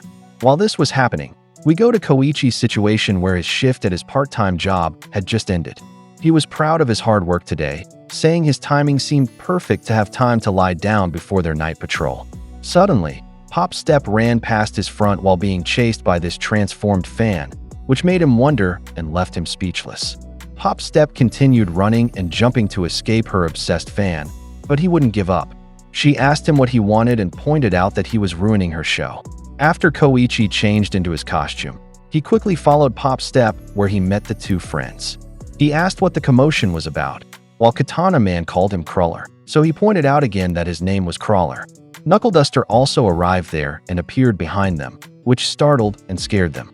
Knuckle Duster immediately noticed that it would be difficult to chase the villain because of how it moved. He started spinning a grappling hook while saying they needed to put it in a pincer first. He flew using his grappling hook and said he would take the lead there, which Koichi understood. Pop Step was still running from her deranged fan. She commented in disgust that he really wouldn't give up. Unexpectedly, Koichi arrived there and used his quirk to slide and glide on the walls to catch the eel-like creature. After he caught it, Knuckle Duster immediately tried to follow up from a rooftop.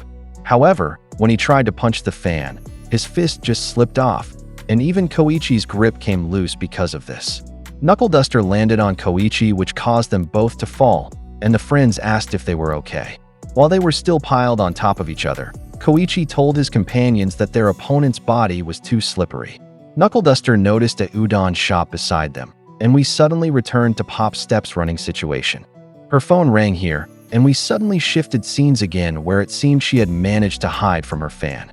He looked around to search for her, but suddenly she herself appeared there and called out to him. She said it was amusing how passionate this fan of hers was, and it was kind of moving.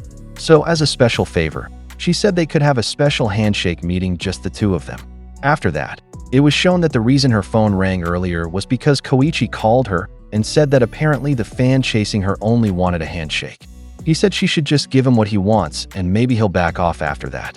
Knuckle Duster told her that if she just let him squeeze her hand once or twice, it might end there. So she irritably told him that she really hated that side of this old man. Her fan seemed to feel bliss and reached for her hand while trembling. When their hands touched, she started enduring it because it was so slimy, and she repeatedly convinced herself that she was an idol and this man was just a zealous fan. Her feelings towards this fan lightened when she thought about that, and she started to understand him. However, she was wrong in her assumption when the slimy creature suddenly tried hugging her, which made her scream in surprise. After that, he also tried to kiss her with his mouth full of teeth, which made her even more scared and nervous. Fortunately, her fan was stopped when someone suddenly threw lots of white powder that covered their bodies. They started coughing because of that, and it turned out Knuckle Duster and Koichi was responsible for it. Koichi pointed out that it was flour from the udon shop, and they did that to suck up the moisture in her fan's slime. While cracking his knuckles, Knuckle Duster said that now that this creature's slime was gone, it was time for an eel sandwich. Soon, he started beating up that fan, and when he investigated his body, he commented that they still didn't get any clues from this. He said most villains who transform because of trigger end up naked because their clothes tear in the process, so they need to take them down before the transformation. Koichi heard police sirens, so he quickly told Knuckle Duster they needed to leave, but he told him to wait a moment. In the next scene, when they returned to Koichi's house, we were shown Pop Step covered in dirt and slime, and because of that, she said it looked like she would really have to take a bath there after all. After she bathed, she immediately washed her costume, and with her nerve, she even told Koichi to buy better shampoo because the cheap ones he used were damaging her hair. The boxer-clad Knuckle Duster interjected and said she should just use a bar of soap for her mop-like hair, so she irritably asked how he even existed. After that, Knuckle Duster also scolded Koichi because he had no more beer and asked what happened to it. Koichi answered that what happened was he drank it all, so he pointed out that in that case, he should restock. Pop Step yelled at Knuckle Duster asking if he could not walk around half naked, so he pointed out that he wasn't crossing her curtain domain. Pop Step countered that what she meant was about basic manners for their communal space, to which Koichi helplessly said this wasn't communal, but his house. After that, Pop Step also got angry at Knuckle Duster's smoking and said he should do that outside because the place would stink. She irritably said who had ever heard of an idol smelling like smoke. Knuckle Duster questioned this, saying she was barely out of her diapers and already concerned about smelling good, which irritated Pop Step even more. Because of the noise and chaos from these two, Koichi decided to just hang the clothes outside first. When he went out of his house, he started explaining that this wasn't the college lifestyle he expected. But nevertheless, he seemed happy that there were people inside his formerly lonely house. After he hung their costumes, he heard Pop Step shouting that she couldn't stand Knuckle Duster anymore, so he should do something about it, which added to his explanation that even though it was chaotic, it is what it is. In the next scene, we move to the police interrogating Pop Step's fan who used Trigger. He explained that he was weak and kind of slow, but the funny medicine he got made him strong. He said with that, he could do anything. A nice man gave it to him and told him to use the medicine when things weren't going his way. He wasn't sure about this, but he thought that man was a good person. He suddenly remembered that the man also told him that only they should know about it, and he shouldn't tell that information to others. While this was happening, Detective Tsukuchi looked at the information of other trigger drug users they had caught, where the most recent was Teruo, a 19-year-old guy. He said here that over the past few weeks, all those individuals were involved in a sudden rash of instant villains that showed no signs of slowing down. Each suspect used Idio Trigger just before becoming full-on villains. The guy he's talking to commented that Trigger, the so-called booster for weak quirks, was indeed highly illegal in their country. However, it was circulating in the black market. It was giving people hero-level quirks instantly, like some dream drug. It turns out that the guy's name was Tanuma when he called him with a worried tone, and Tanuma said he took back what he said. Law and order were more important than dreams. The majority of incidents happened within a limited area. It ranged from the NR Naruha Station shopping district to the Old Quarter in East Narahata. He said that that part of town had seen better days, but if everything was happening there, they should be able to bust open the market soon enough. He added that, however, all the instant villains said the same thing about how they just got the drugs from a stranger, which made Tsukuchi ask if that meant the mystery man just hands them out. They also thought that perhaps those were just samples of a new product, and if so, it was weird that they would just give something so valuable for free. Because of these, they deduced that perhaps the culprit had another goal. Tanuma then told Tsukuchi his gut feeling. For him, these weren't just ordinary drug buys happening there. Perhaps there was a greater plot to erode government authority, disrupt law and order, or maybe even make some big-time money. He said to just think of it as an investment towards something bigger. However, he might just be getting carried away with his imaginations there. So he said laughingly that he probably needed to think more realistically. Soon, the police force's interrogation of Teruo ended, and they let him go, which made Tanuma wonder if he was really free to leave. Tsukuchi explained that they were treating that case as a misdemeanor. Trigger wasn't a controlled substance, and he barely caused any damage. He added that they wouldn't accomplish anything by putting him in the system. In the next scene, while Teruo was walking on the street, Tsukuchi secretly watched him. Tanuma commented on his plan that it looked like he would let him swim freely while tagged, whereas while executing his plan, he said he would just slightly observe his day-to-day life. On the same street, we can see Cyclops Man and Katana Man walking too. Cyclops Man looked to their left, and when he got Katana Man's attention, he shouted when they saw Teruo. The following Tsukuchi was surprised by that man, while Teruo wonderingly looked at them. After that, we suddenly move inside Koichi's house. Here, Pop Step received an email, so Koichi asked who it was from. She asked him if he remembered the pair of fans who were middle school kids, and those two were the ones who sent it. The email she received had the names of these two, which were Ichimoku Samazu and Jubei Namimaru.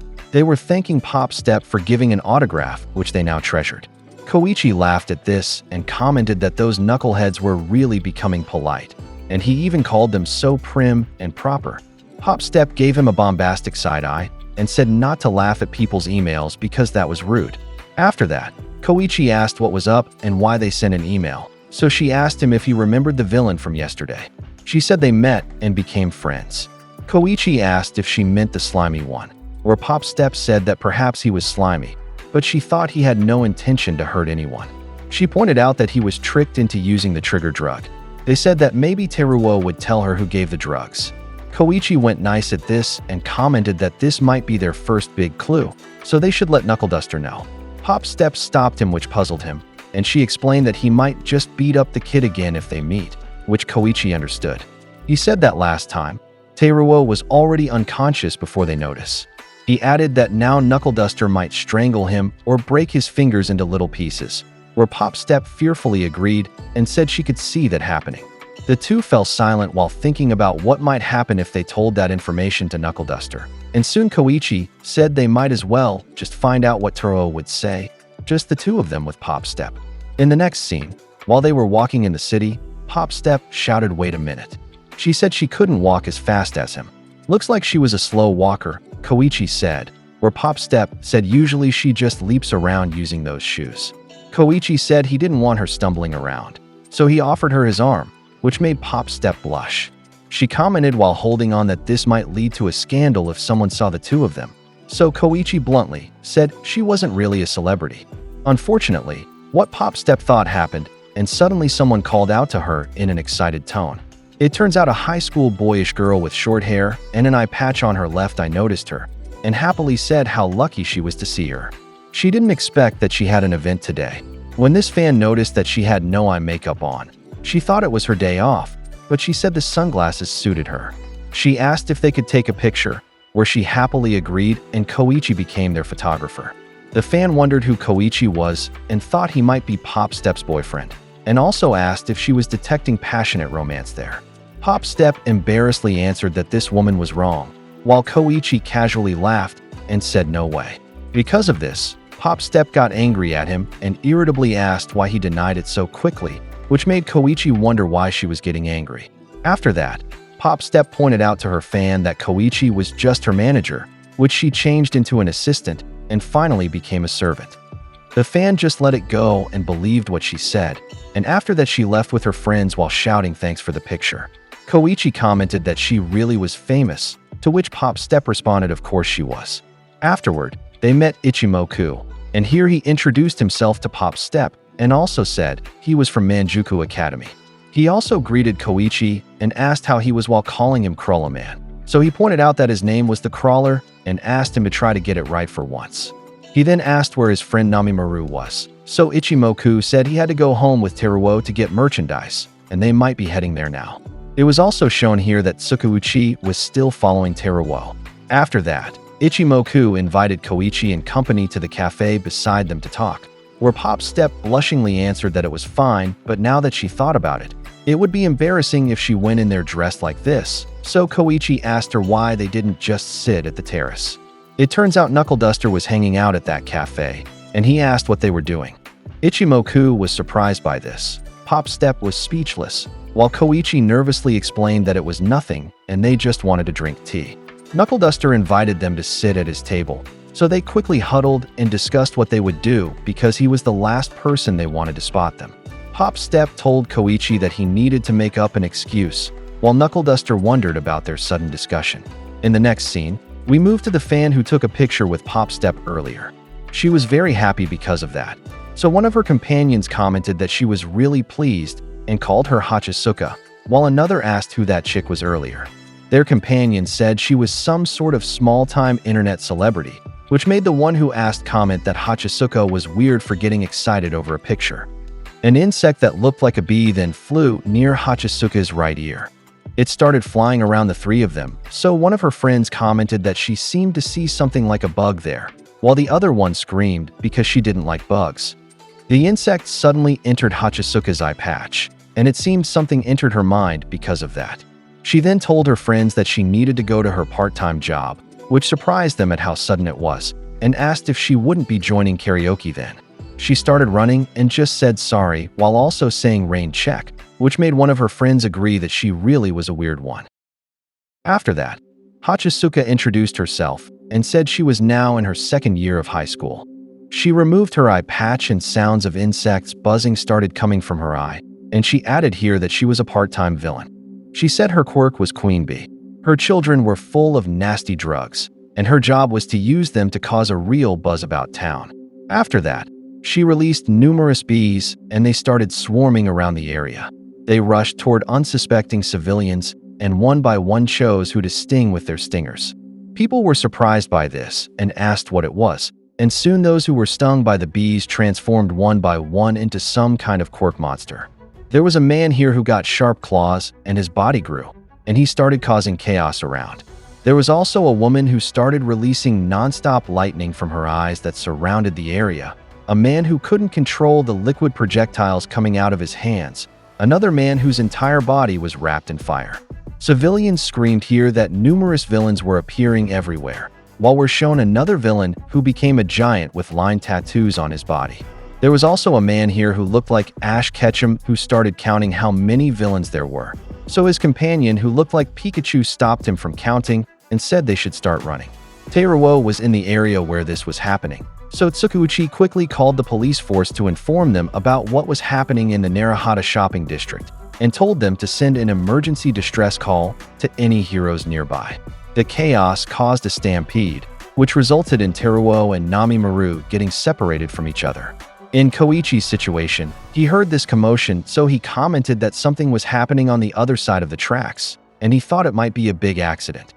Knuckle Duster also noticed something in the air, and when he looked up, he saw one of Hachisuka's bees. He quickly stood up, which got Koichi's attention. Pop Step, meanwhile, saw on social media that more than 10 villains had appeared there, which made Koichi comment that it was big news. Koichi looked to the air when he heard something, and he saw the hero air jet flying toward the Narahata shopping district, while saying that, as expected, he was first on the scene. Someone contradicted this and said, "Wait a minute," which made Ichimoku and Pop Step look. Ingenium also arrived there and told Airjet he was wrong, and that he was always the fastest. Soon, other heroes also rushed to the scene like Midnight, Endeavor, Eraserhead, and many others, which made civilians say wow. These heroes confronted the many villains head-on, and Endeavor showed his prowess first when he gave a flame strike to the villain with sharp claws. After that, Best Genius subjugated the woman, releasing lightning from her face. Ingenium pinned down the man, who couldn't stop spurting liquid from his hands, while the others were each taking down villains. Only the giant villain was left, but soon something shone from the sky, and All Might also arrived there, immediately sending this giant his move called Smash that drove this villain into the ground. Afterward, All Might lifted him, and together with the other heroes they stood coolly, which amazed the civilians there, because even he came, and because of how quickly they cleaned up. Pop Step happily commented that most of the villains were caught immediately, while Koichi was amused at how fast it was, and said pro heroes were really amazing. Something caught his attention, and he said his master had a weird look earlier and started running, so Pop Step told him to tell that to someone who cared. After that, Koichi explained here that back then, they didn't yet know the true identity of who they were really fighting against. We go to Knuckle Duster's situation, and here he had managed to catch the bee he was chasing. On the sidewalk, Nami-Maru started shouting to look for Teruo around. While he was doing that, Knuckle Duster suddenly landed behind him, which startled him. He quickly grabbed him by the collar, and while showing him the bee, he told him that there was surely a suspicious character around them. It was a bee user, he said. Nami-Maru was very confused by this, and Knuckle Duster squished the bee he was holding out of irritation. Hachisuka felt pain even though she was far away after he did that, and because of this, she seriously said that was enough. She commented that messing with her children was the best way to really piss her off. It turns out Teruo was already with her when he asked if she was okay, to which she responded yes, and said that was sweet of him. After that, she held his hand and asked if they could leave. So Teruo tried to explain that he would be leaving his friends behind, but Hachisuka just brushed it off and asked wasn't she his friend too. She just tricked him by offering if he wanted to see her picture with Pop Step, which he happily agreed to. Afterward, Koichi explained here that the real threat was lurking in the shadows of the city. Because they were unaware of that quiet malice, they just continued living in those fleeting days of peace, not knowing of what was to come. In the next scene, we move to a dark alley at night, where there were 3 mysterious men in bodysuits. One of them was laughing while saying the time had come to unleash their wild side and put their quirk training to the test, and the city where they were was their hunting ground. They saw a woman walking on the street, and they quickly rushed at her, which made her scream. They introduced themselves as the 3 Sturm Uendi Drang brothers, and they all had the quirk of glide and slide. When the 3 saw a high school girl, they informed each other, and their leader said it was time to use their slipstream strip attack. They demonstrated this where number 1 flipped the girl's skirt, number 2 stripped off her panties, and 3 were the panties. Hey, that's pretty good. After that, they continued their havoc and repeatedly did the slipstream strip attack on every woman they encountered. Because of this, the women screamed, became embarrassed, and got angry at them, shouting that they were perverts. Number 1 confidently said there were no blind spots in their perfect triad formation. Someone shouted that the three Sturm und Drang brothers had gone far enough while moving quickly. Koichi arrived in front of the women, so the three men asked who he was. He said he was someone who cared about preserving the dignity of women and making sure their soft buns wouldn't get cold. The crawler. However, the women started kicking and stepping on him because they thought he was also a pervert, so he explained that he wasn't with those guys. One was intrigued by him and accused him of being one of their ardent followers, so he said no. He said it was just a coincidence that they had the same quirk. So they told him to listen and they would explain what they were doing. Society, they said, was nothing but a cage, and people had allowed themselves to become domesticated swine. But the three of them were wolves, the last surviving untamed beasts in these modern times. The wild instincts bursting in their hearts represented the true nature of humanity. So they formed a pack to hunt. The moment they encounter their prey, when they release their claws and fangs, and when they feel that warmth and smell those scents, that's what it means to be alive. The three shouted in unison after that's the only way they know how to be. Koichi asked if that was so. He commented that he was just spitballing there. But why didn't they just buy panties from a store? One answered that was ridiculous. Two pointed out that brand new panties were just strips of cloth, where three added that it was no good if they had been washed. After that, Koichi suggested weren't there places that sold high school girls' panties, where one answered how would they know it wasn't just owned by an old man. So Koichi commented that they were doubting the means of production. Pop Step interjected there and irritably shouted at him to get a grip. Why was he spending time trying to make those perverted men happy? He explained that he understood stealing was wrong, but they needed to respect people's fetishes, which made Pop Step say what the hell. One started laughing and called them naive children. He told them that they lived for white-hot carnage. When he was just explaining that they had staked their lives on revolution, someone suddenly punched him solidly in the face, which surprised 2 and 3. After that, it turns out Knuckle Duster was responsible for that, and he started beating up these perverted men. He checked their tongues again to know if they were using drugs, where fortunately they weren't. Koichi explained to him that they were just regular weirdos and had nothing to do with Trigger, while Pop Step asked the civilians if any of them could call the police. Koichi looked at Knuckle Duster as if he noticed something about him, and soon after, he told them to continue on. In the next scene, while Knuckle Duster was training him how to use his fists, Koichi asked if he had a problem recently. He said he noticed that ever since the big breakout of instant villains happened, he hadn't been talking much. He asked if it had something to do with the bee user he heard about from Namamura, where Knuckle Duster just stared at him. After that, he suddenly deflected his punching hand and gave him a left uppercut that knocked him down. He told him then that he thought he wasn't suited for fist fighting, and he felt that this boxing training was somewhat pointless. Knuckle Duster answered that he wasn't wrong. He said to leave the punching to him, while he should just make himself useful in other ways. He threw the boxing pads at him and put on gloves, which puzzled him. After that, Koichi started catching Knuckle Duster's punches there, but because of this old man's powerful punches, he was easily thrown back and knocked down there. Pop Step was concerned for him, so she approached him while telling Knuckle Duster if he could please take it easy because he knew he was as weak as a bug. Koichi agreed with what Pop Step said, but said he realized something recently. Knuckle Duster was actually kind of holding back, which surprised her. He explained that if he was punching him with full strength, he'd probably be dead now. He did the same with villains. He always only used enough strength so they wouldn't die. It was like he was trying to overdo it just a tiny bit, he said, so Pop Step commented that he was still overdoing it. In the next scene, we move to Hachisuka, where while she was window shopping, the person she's talking to on the phone told her she overdid this business the other day. He said that it was true that it was up to her who she gave the trigger entrusted to her to, but it was a precious commodity, not something to be doled out so indiscriminately. She answered who cares, and wasn't he getting the data he needed, so the man reasoned that it's a matter of efficiency. A person's physical abilities were heavily influenced by their strength of character, and quirks weren't exempt from that. A strong spirit was indispensable if an individual wished to wield an uncommonly powerful quirk. Hachisuka asked if it was like with heroes, where the person she's talking to answered it was the same with villains. The resources they were looking for were the types that harbored explosive potential within, individuals capable of pulling the trigger using their own strength of will. She commented that that was annoying, and those types were usually a pain in the ass. In the next scene, she went behind an apartment building, And here she talked to a man who looked homeless and mentally unstable that she had chosen while calling him Mr. Pain in the ass. This man continued muttering as if he was cursing at her. So Hachisuka commented that he seemed no stranger to drugs, and she could see she made the right decision.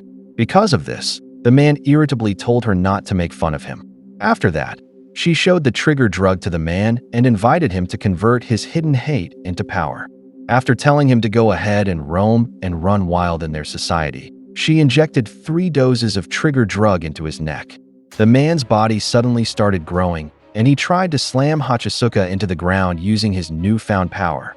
However, it seemed Hachisuka was agile because she managed to climb up the apartment stairs that quickly and teasingly commented that the man was scary. She also told him to do his best and start his battle against whatever he was seeing.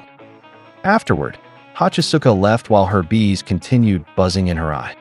In the next scene, the homeless man started rampaging in the street and causing chaos. When Koichi and Pop Step arrived here, they became worried and nervous because of this man's appearance. Koichi got the homeless man's attention, and he immediately charged at him. Fortunately, he dodged it, but he commented that this one moved fast. When it tried to punch him again, even though he just dodged, he added that it was brutal too. He got nervous and scared there, so he tried to tell the homeless man to wait a minute. While dodging, he also commented that this one's not much of a big communicator, and if he locks eyes with this guy, he's dead. When he got close to Pop Step, he told her to help get the civilians out of the vicinity, and he would handle occupying this man until the pros arrived. Pop Step started telling people, using her microphone to evacuate the area, because the villain there was extremely dangerous. Unfortunately, the homeless man still managed to corner someone, which worried them. Luckily, before the villain's punch could land, Koichi managed to save the man using his quirk. He asked the man if he was okay, where before he could thank him, he shouted at him that there was no time and he should just run. Because Koichi lost focus on the enemy, it managed to charge at him. But fortunately, when he looked behind him, Knuckle Duster arrived there and delivered a kick to the villain's face while swinging using his grappling hook. After that, he told him it wasn't over yet.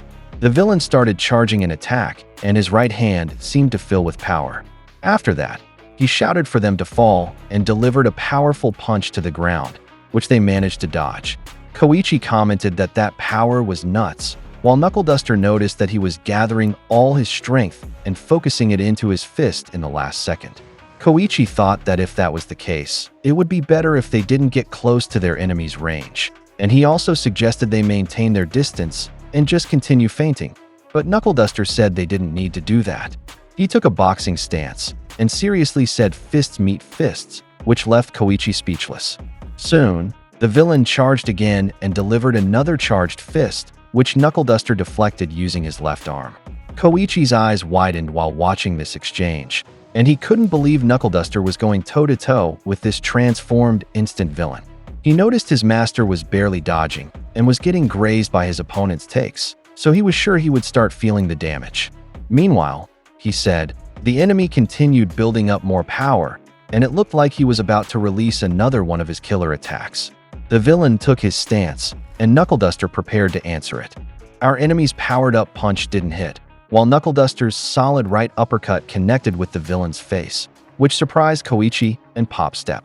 After that punch, the enemy fell and Koichi approached Knuckle Duster. He explained to Koichi that their punk opponent did have speed in his normal attacks, but the big finisher he was doing had a ridiculous wind-up, so the moment that monster fist fell, it was extremely easy to slip in with a counter to his defenseless body. However, he added while his blood was dripping from the wounds he took, that man was still a tough customer. He was fast and aggressive too, which were very threatening traits coming from such a large body. However, in the end, he said when it comes to villains, he always says the bigger the better, and he said this with an amused expression that puzzled Koichi.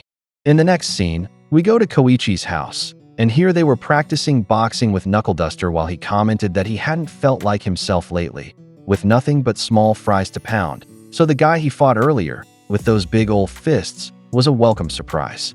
He added that punks like that don't complain either even when you've practically killed them, or while gradually getting knocked back. Koichi commented that honestly, maybe they were complaining. Knuckle Duster lost focus and punched Koichi in the face, so he quickly apologized to him. After that, They took a break, and while Pop Step was treating him, he commented that he was just glad to see Knuckle Duster back to his old self, while Pop Step wonderingly asked if he actually got a kick out of being punched and if his head was screwed on straight. After that, we suddenly shift scenes where Hachisuka commented that she thought that man would last longer, but once again, they had to interfere. The old man in particular. When she thought that maybe they should do something about him, she added not that she really cared. Her caller answered no and explained that the presence of Vigilantes was actually giving them an advantage. They were getting real battle data without involving heroes or the police, so the current dynamic was worth preserving. Hachisuka said she was sure they were hoping to identify her and take her down, so her caller explained how she could prove her worth as a coordinator, and that was collecting data without providing anything to the enemy. While she was asking in a puzzled tone if that was her job, a man in a suit and tie approached her and shyly asked if she's Honey from the app, where she commented that she didn't expect that he was a big boy. The man added that he had no idea she's such a cutie, while she said let's skip the small talk and get started, which made the man comment that she moved fast. They held each other's hands and started walking outside, and she flirtatiously told the man here that she couldn't wait to peek at his wild side. In the next scene, we move to a highway where a truck is signaling to a man running in front of it that an emergency vehicle is coming through. However, the man doesn't move out of the truck's path, so the driver called their control room using the code name Pit-01. He told them that there was a villain recklessly speeding in front of them and asked where they should take him down.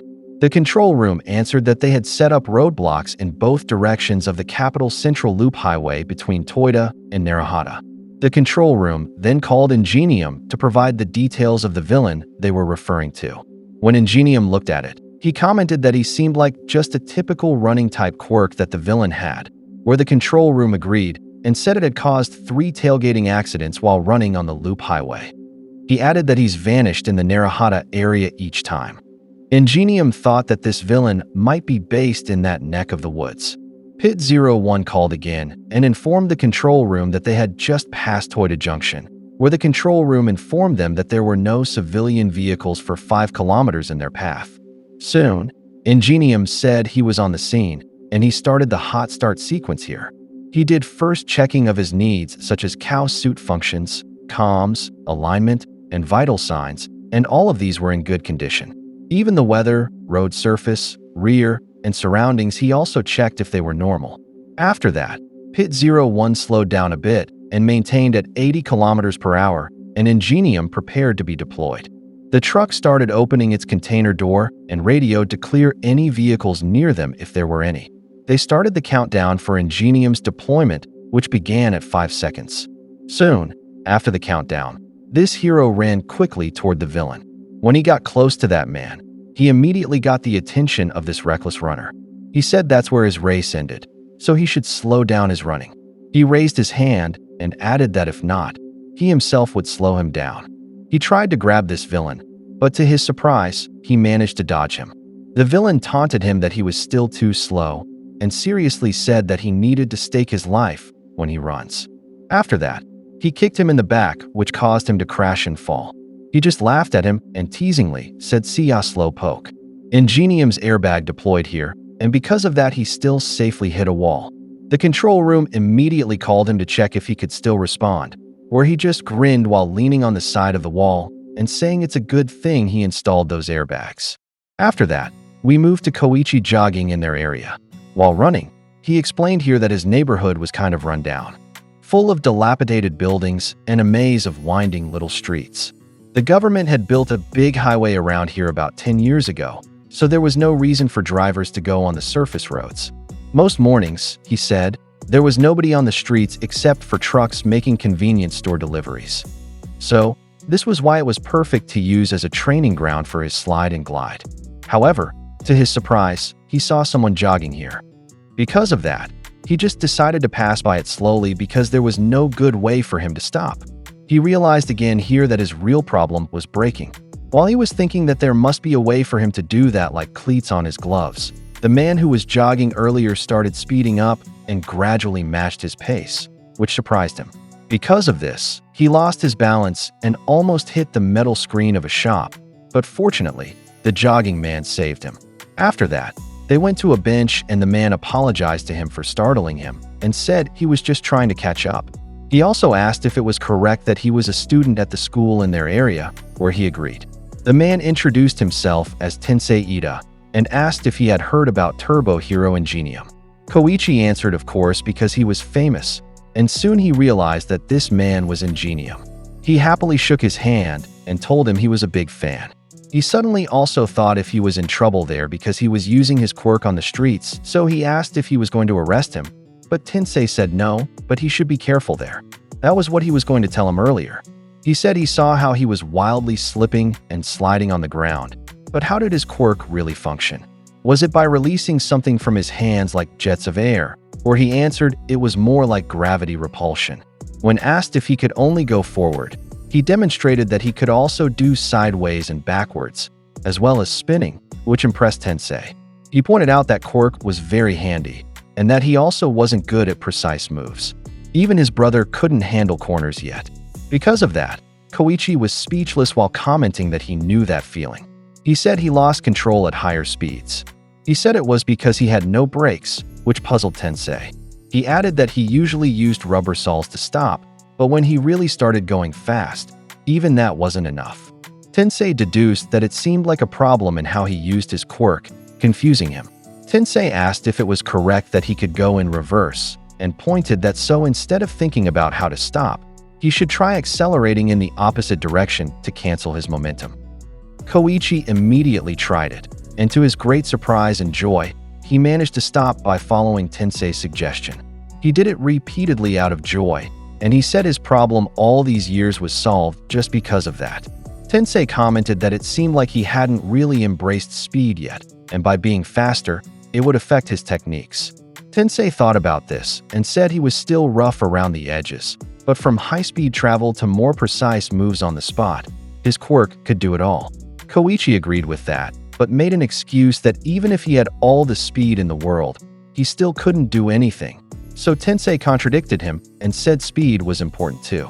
This made him wonder, so Tensei explained he should just think about when people are involved in accidents, natural disasters, or villain attacks. He then asked what did he think those people were thinking in that kind of moment, to which Koichi answered they were probably thinking of someone to help them. So Tensei said that was close, but he added that they were looking for someone to help them quickly. He added that when the world's been turned upside down in some big emergency, very few people are able to remain calm. They get nervous and scared like lost children. So, his job was to reach them even a second sooner to give them the peace of mind they were looking for. For heroes, he said, the number one factor was speed. He pointed out that was just his opinion, while Koichi started to be attracted to and amazed by what he was saying. However, that was quickly replaced by disappointment because he realized that he wasn't a hero, or Tensei asked wasn't he a student. After he graduated, he suggested why not use that quirk on his team, which surprised Koichi. Tensei explained to him that they were all about teamwork at his agency. It wasn't just the people on the front line. The patrollers, navigators, and support staff were also important members of the team. He added that he was the type to hit the ground when the situation heats up. So, he said he would love to have a sidekick capable of more nuanced movement. Koichi made the excuse that he didn't have a hero license. Because of that, Tensei also said that support personnel can show their skills once they're on the scene, and the qualifications would come over time. He added people with mobility-type quirks like him and Koichi, most of them don't get to use their abilities. But nevertheless, he said, a quirk like his could really do a lot of good in the world.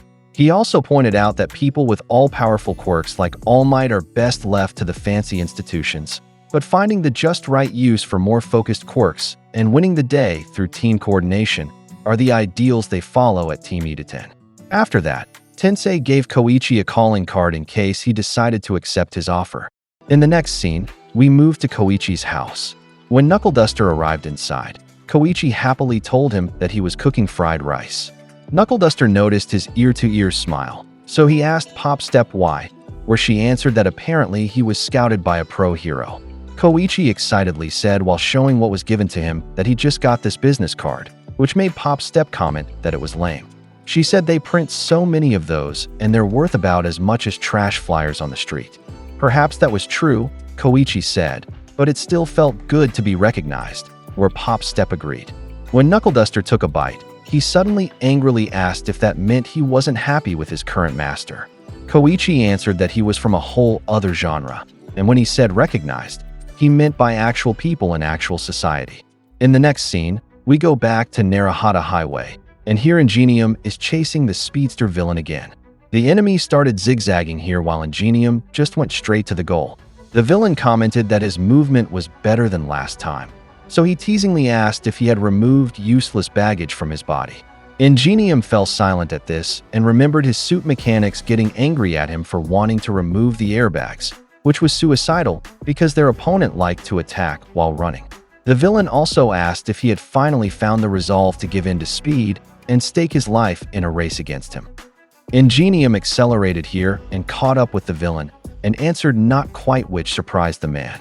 It turns out there were safety barriers ready in the middle of the road, and he added here that he staked his life on his teammates.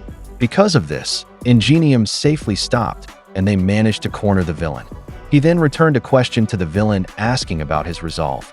To their surprise, the villain suddenly opened his arms, and it turns out they were wings, which allowed him to fly. Here Ingenium realized that was the reason why he suddenly disappeared on the road every time. He wasn't a mad runner, but more like a mad bat. One of his companions shouted for them to focus because he was escaping, where he said he expected this sort of thing. He immediately informed the control room that the villain had left the overpass and was passing through to the old district of East Narahata, and he also ordered them to send Squad 2 to follow him. He explained that overwhelming the adversary with numbers to make the big arrest is where Team Oniii-Chan shines. Squad 2 emerged here and immediately positioned themselves to trap that villain in their net. The villain grinned at them and questioned what they said. He easily evaded the heroes while commenting that their traps were third-rate and full of holes.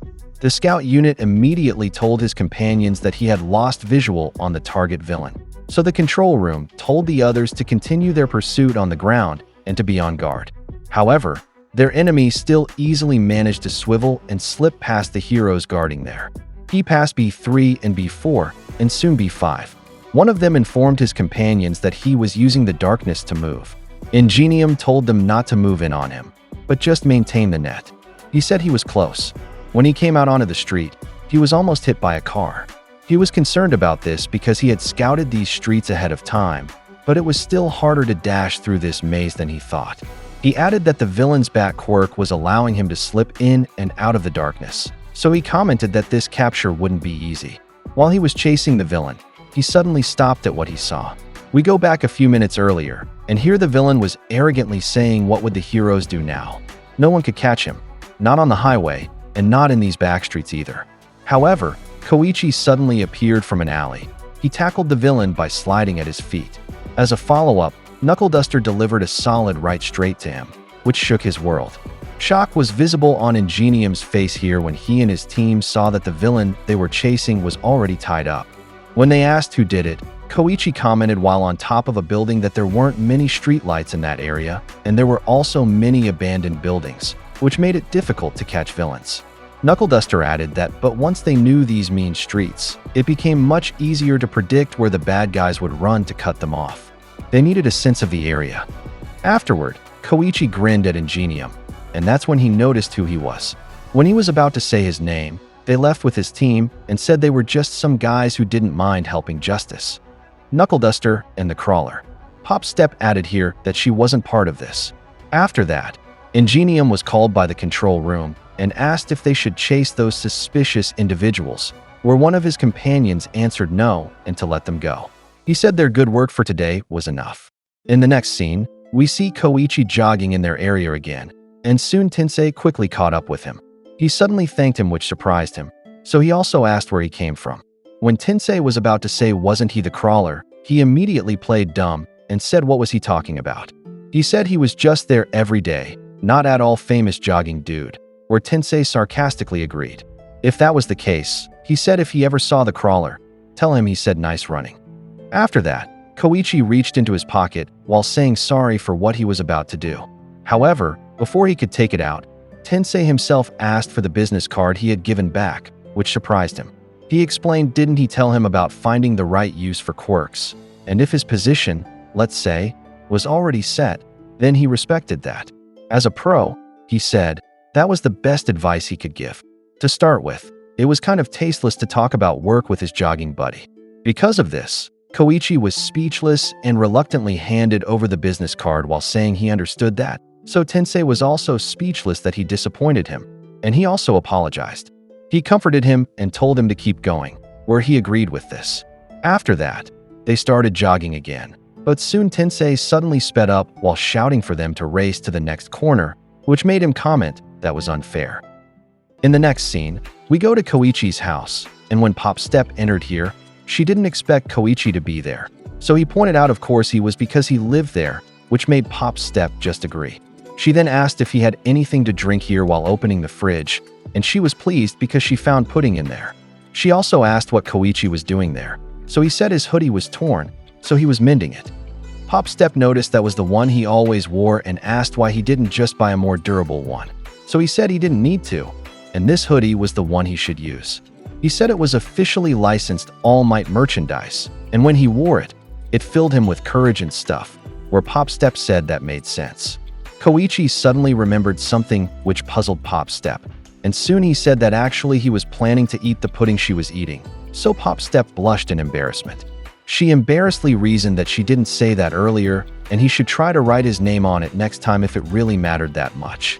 Koichi laughed at this and said it wasn't really a big deal, and he asked seriously if Pop Step really never backed down from a fight. So Pop Step irritably and blushingly said he had no right to talk to her like that. Because of that, Koichi apologized and said he'd just make sure to buy delicious snacks for her next time. So Pop Step pointed out that wasn't what they were talking about. Pop Step rolled her eyes and said Koichi seemed really tight-fisted to start with because he was even mending up a small tear in his cheap and lame hoodie. This seems to have had a big effect on Koichi when he got angry and shouted that his hoodie wasn't lame. He said furiously that he'd let other things slide, but he wouldn't let that comment from Pop Step pass, which surprised her. He added while showing his collection of hoodies in his drawer, they weren't cheap. That merchandise was marketed to ultimate fanboys. Every year, he said, the market released a new special edition, and the only one he didn't have was the one from 5 years ago, the Silver Age edition with established color scheme. He got Pop Step's attention when he said he was missing just one, so he said yes because he gave it away before. After that, he explained to us that in truth, up through middle school, he was dead serious about becoming a hero someday. He signed up for the entrance exam to get into a hero course at a high school here in Tokyo. But on the morning of the exam day, he was late. We go back to a point in time where what he's referring to happened. He couldn't find the way to the station because Tokyo streets were so confusing. He heard some worried elderly people because there was a boy drowning in the river. This caught his attention, and he started having a dilemma about what to do because he had no time left. However, after thinking for a moment while pulling on his All Might hoodie, he quickly took off his clothes and jumped into the river to save the boy. He was scared here because it was cold. The current was so strong he thought he would drown there. But it turns out he was just overreacting when he realized he could just stand there. Soon, he managed to save the drowning boy, and while he was cold, civilians there who had quirks that could warm up his body warmed him. He asked if anyone had seen his hoodie, and there was a lady who handed it to him. However, he pointed out it wasn't for him, but for the boy who drowned so his body would warm up too. After giving it away, Koichi hurried to catch up to his exam. Then, we returned to the present where Koichi said that was why he was late and couldn't take the test. If he thought about it, if that little incident hadn't happened that morning, he might still be walking the hero track. Sometimes, he said, he wondered that maybe his heroic soul was imbued in that hoodie, and it ended up that he passed it on to some nameless boy. While saying this, he imagined how that would happen, which gave him a thrill and made him comment that it was good enough for him. Pop Step disagreed and said that was just dumb, which puzzled him. She pointed out while seemingly angry that basically, all his playing around as a hero resulted in the destruction of his potential career path. She then said that it was so ridiculous and decided to leave. So Koichi wondered why she was angry and pointed out that he was even hoping she would see him in a new light. However, she continued her exit and loudly closed the door out of annoyance. While bouncing in the air, Pop Step thought that Koichi was such a dummy and nothing but a big idiot. She then questioned what he said about heroic soul and good enough for him, and also asked how soft-hearted can one guy be. When she arrived at her house, she immediately entered her room, which had a sign reading Kazuho on the outside. Upon entering, she approached her cabinet and quickly took out a hoodie that looked like All Might merchandise. Here it was revealed to us that the boy Koichi rescued was none other than Pop Step, and she embarrassedly said she wasn't a boy. She said that on the day she nearly drowned, she was just practicing her leap like always, hoping to take a shortcut by jumping across the river. Unfortunately, it had rained the night before, so the ground was slippery and the river had risen. And after that, that's when Koichi's rescue of her and giving her his hoodie happened. She said she was intrigued by that boy from that day forward, but now that she finally met him, she still couldn't properly thank him. She remembered the last thing he said, that she seriously can't back down from a fight, which irritated and made her blush. She put his hoodie in a paper bag while saying that's not it. In the next scene, she went to a bakery and bought 2 puddings because at least this much, she said, she should be able to do. She leaped through the air toward Koichi's house, and while doing this, she was saying in her mind, thank you for saving her all those times and sorry for ruining his exam back then, and that she had known all along that Koichi had the stuff to be a hero. She added that to her, all this time he had been a true hero. Soon, she arrived at Koichi's place, and when he opened the door, he asked if she had forgotten something. She embarrassedly asked if they could talk there. Unfortunately, she didn't expect Knuckle Duster to be there, and he was the one who answered her question saying of course, and she should just say it. Because of this, she was startled and embarrassed. After that, she sat at the table and Knuckle Duster started eating the pudding she brought while commenting that this was one of the foods that chicks his age liked, which made her yell at him suggesting how about he stop eating it, while Koichi was asking if there was one for him. He also pointed out wasn't she there to talk and asked if it had something to do with the paper bag she was carrying, where she blushingly and angrily said that was her personal stuff, so they shouldn't touch it. After that, Pop Step decided to just leave, which puzzled Koichi and made Knuckle Duster ask why she had visited. Pop Step went home after that, and while lying on her bed, she released her anger by pounding on it. She stared at the paper bag containing the hoodie, and she put it on while remembering what Koichi said that when he wore it, it filled him with courage. While wearing it, she commented how silly it was and totally dumb. In the next scene, we move to the city where a villain that seemed to have a stone body was causing chaos. Civilians shouted and ran that there was a villain and for people there to be careful. We see Koichi quickly gliding toward the scene. When he arrived there, he shouted that he was the man who charges headlong into danger, the Crawler. Koichi was puzzled by the villain he saw here. He pointed out to Pop Step, didn't they already deal with this villain just the other day? He was sure they had put him in some special jail for holding villains. This villain was introduced to us as Akira Iwako, a 25-year-old dude with a suspended sentence for assault and destruction of property. Pop Step commented that it looked like the police didn't record his name as an official villain without multiple quirk-related offenses, where it didn't count if it was just once. Koichi answered really, and if that was the case, they should stop him there before he got another offense. Because of his action, Pop Step asked him why he always seemed to side with villains. While Koichi was approaching, the villain noticed him and immediately remembered him, and shouted that he was the Crawler. He tried to punch him, but he managed to dodge it. While he happily told Pop Step did she hear that he called him Crawler and not Crawler, where Pop Step got angry at him and shouted for him to stop looking so pleased because most people wouldn't want their names to be remembered by a villain. Koichi reasoned that, but now that he had the enemy's attention, he could lure him to a less populated area. Pop Step talked to Knuckle Duster and said that since he wasn't here because he had something to take care of, did he think Koichi could do it? Where he answered that kid had no chance and they should just buy time and call the police, which made her sigh and comment that made sense. Soon, Koichi led Akira to a fenced parking lot. While he kept dodging him, Pop Step shouted to the civilians that this was an instant villain with a hardening quirk and hopefully someone had called the police. But it seemed the people were happily watching Koichi as they cheered that he could keep dodging, but they still called him Crawler. In Koichi's situation, he commented here in his mind that this villain seemed to move faster than before and was packing more strength. While this was happening, it turns out one of Hachisuka's bees was watching this. After that, She was shown to us in a fast food restaurant researching about the drug she gave to Akira while watching on her phone what her pet was seeing. This was TRD2C, she said, a dopamine cocktail to boost his abilities. And she could confirm that that dose had increased his aggressiveness while providing significant strengthening to his quirk. She added that that man moved as light as a feather, though clearly his body was also extremely hard. Two of her friends spotted her here, so she got their attention. They asked her if she was doing homework, so she said no. It was just a report for her part-time job, which made her friends seem disgusted and comment that sounded annoying. In the next scene, we return to Koichi, and here he continued to dodge Akira. He was worried because his punches were leaving holes in the ground, which made it harder for him to move. Unfortunately, what he thought about happened when his foot slipped into a hole, which caused him to lose his balance. Because of that, the villain got a chance to attack him, so he immediately prepared to punch again. Pop Step screamed out of concern. This villain's punch landed, but not on Koichi.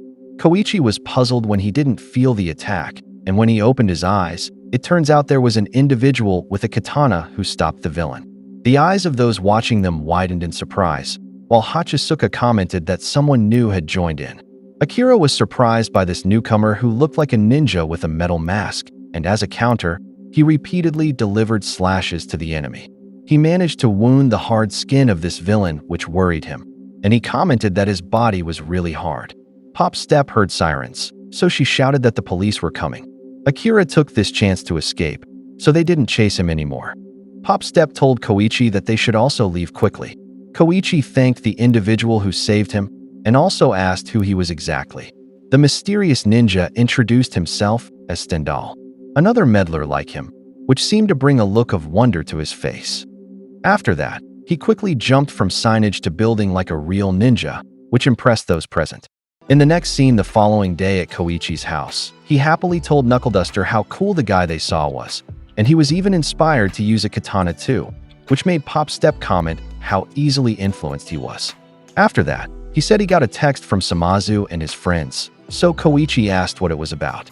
Pop Step said wonderingly that it was about their legendary senpai. Apparently, this local guy they knew was famous for being good at fighting. The manliest man there is, who couldn't tolerate injustice. They told him about them, and he was eager to meet up at a restaurant across from the station. Koichi then said that it sounds good, and it would be great to work with another local. He felt the same way about Stendhal. It seemed help really came where it was needed. He was happy because they had people like them with a strong sense of justice, and hopefully they could keep gathering more of these admirable hero types. He was also doing his best. Knuckleduster said that might be the case, but people who used justice as an excuse to fight were nothing but trouble, and it was dangerous. That was just common sense, he added, which made Koichi react. Because of that, he asked if he had something to say, so Koichi tried to answer nothing and started thinking because of what Knuckleduster said that it was just common sense. After that, Pop Step said while she and Koichi were staring at Knuckleduster that speaking of dangerous people, they'd better not take what this old fart said too seriously. They would meet Samazu's senpai, and that's that, so this old man should be quiet. In the next scene, they met the senpai, and it turns out that the one these friends were referring to was the tough guy Soga, who bullied and tried to kill them before, and he asked them where the old man was now. Koichi and Pop Step were very surprised when they saw him, and they even shouted in fear. The two were puzzled, and Samazu asked them if he was their friend, so Koichi nervously answered something like that, while Pop Step angrily shouted, "Not even close." Soga was irritated that was how poorly they thought of him, so Koichi was speechless as he tried to answer while remembering what he did to him. But he was cut off when Pop Step said he was the rape and murder man, which he agreed with. Because of that, Soga just walked out and said there was no point talking to them, which puzzled them. Koichi wondered what he wanted to talk about, while Pop Step told him to let sleeping dogs lie. That night, we moved to the situation of the runaway villain Akira, and while he was running in an alley, someone threw a retractable knife at him, so he looked back. Looking back, the next knife that flew at him hit him directly in the eye, making him scream in pain. Because he lost his focus, the person throwing at him managed to embed several more knives into his back. As the perpetrator approached, he explained to him that he knew it. His eyes weren't hardened, and the pain and fear would disrupt his focus, causing him to lose the hardening in other parts of his body. It turns out this was Stendhal, and he added that the true root of his agony and terror was that he had no convictions. Power used without convictions, he said, was equivalent to a crime, and when crime shaped the man underneath, that's what they called villains. While unsheathing his katana, he said that the power of his blade would eradicate the crime that was this villain's very existence. In an instant, he cleanly and mercilessly passed his blade vertically through Akira's body, and afterwards said with what seemed like an eerie smile on his mask that this was his judgment. While all of this was happening, it turns out Hachisuka was watching him from the roof of an apartment, and she was amazed by what she saw. After that, Stendhal took out several images of previous instant villains, and it appears the next one he'll target after Akira would be Soga. The scene shifts to the hospital, where Moyuru Tochi and Soga Kugazaki are visiting Rap Tokage. He was delighted to see them. Moyuru brought soda and the latest Weekly Jump manga since he had already read it. Rap laughed at his get-well gift ideas. He said what he really needed from him was a lighter, while calling him Moyu. He showed them his cigarettes and explained that his lighters had been confiscated. Just then, a nurse arrived and told him that smoking was prohibited in the hospital. Rap became annoyed and suggested they should ditch the place. Because of this, the three of them went outside to smoke. Rap then mentioned that they would check him once more, then he thought he'd be discharged by the weekend. Moyuru couldn't believe his stay would be so brief, especially since he had been smashed to pieces on the roadside. Rap insisted that he was a lizard, which was why he could recover quickly. Moyuru laughed and said he should be grateful for that quirk of his. He asked if the trigger drug they had injected had helped, but Rap replied that he wasn't sure. It might have saved him from dying right there and then, but in his opinion, that same drug was the reason they got into that mess in the first place. He wasn't feeling grateful in that sense. Nevertheless, he was pleased that he got a fly since it was pretty awesome. In truth, Moyuru had only gained a little firepower from it, nothing to write home about. But Rap said he was super cool because he was like Endeavor. While the two were chatting, Soga remained quiet at the side, deep in thought. He suddenly asked Rapt if he wanted to fly again. Rapt answered that he didn't. He said he flew but then fell and ended up in the hospital. What kind of dumbass wouldn't learn a lesson from that? Moyuru agreed, and then asked if there were any hot nurses there. Rapt laughed and said he should get himself hurt and find out. That night, Soga and Hachisuka met. She asked about his friends, but he replied that they weren't involved in this. He was surprised when Hachisuka said he should inform them. She asked if he hadn't seen the news about the bloodbath at the crime gang's headquarters in Danto Ward. That scene was described as a portrait of hell. It was possible that they might be the next targets of the murderer who killed those fearsome Yakuza guys. Therefore, they should team up and fight back. However, Soga told her to drop the act as it was getting on his nerves. As he had mentioned before, he would face that killer alone. Hachisuka smiled and said she understood that he didn't want to involve his friends. In her opinion, it was good to know he was so motivated. He wanted to fight to protect others, and that was a decent path to follow. Just then, Stendhal appeared and said that was enough. Soga was shocked to see him. Stendhal stated that the charade was over. He would cut him down and quickly move on to the next one. Hachisuka agreed, saying she was in a killing mood too. She then opened her briefcase containing drugs. She told Soga that if he lost there, Rapt and Moyuru would die as well. So, he should fight for his life. But then he shattered the drugs she had brought, which surprised her. Soga insisted he would not play her little game. He challenged Stendhal, calling him a masked freak, and declared he didn't need drugs to defeat him. He used his spike quirk and produced a spike from his hand, saying that would be enough. Hachisuka couldn't believe it and commented that it was boring. She suggested making things more interesting. So she deployed her bees to approach Soga and inject him with drugs. Then she left, telling them to enjoy the fight. Soga couldn't believe this as she grinned at her. He said it was always been that way. Even as a child, others looked down on him. Even his teachers would point out that punks like him were villains. He was annoyed by their discrimination against him. People always treated him this way and grinned at him. Spikes appeared all over his body, and he thought because of them, he had become a monster. He transformed because of the bee that had stung him, which contained trigger drug. While patrolling, Koichi noticed something. It seemed like someone was shouting somewhere. Stendhal prepared himself because the true nature of his opponent had been exposed. Therefore, this villain must die. Suddenly someone arrived. It was Koichi, or as he introduced himself, the Crawler. He was the one who had heard the heart-rending cry. However, he was shocked by what he found. Mr. Stendhal and Soga were facing each other. Stendhal told him to step aside because he was the one who should kill that villain. Koichi was puzzled by his intention to slay. He said he knew Soga wasn't the friendliest person around and could even be called a villain, but he thought they should slow down and talk about it.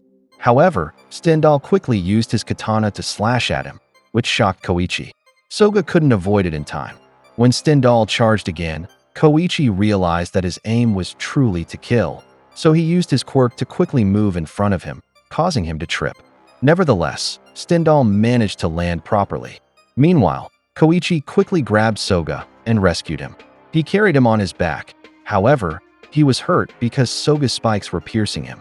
He asked if he couldn't retract them. As the two were escaping, Stendhal threw a knife that hit Koichi's left leg. He cried out in pain and, as a result, fell to the ground.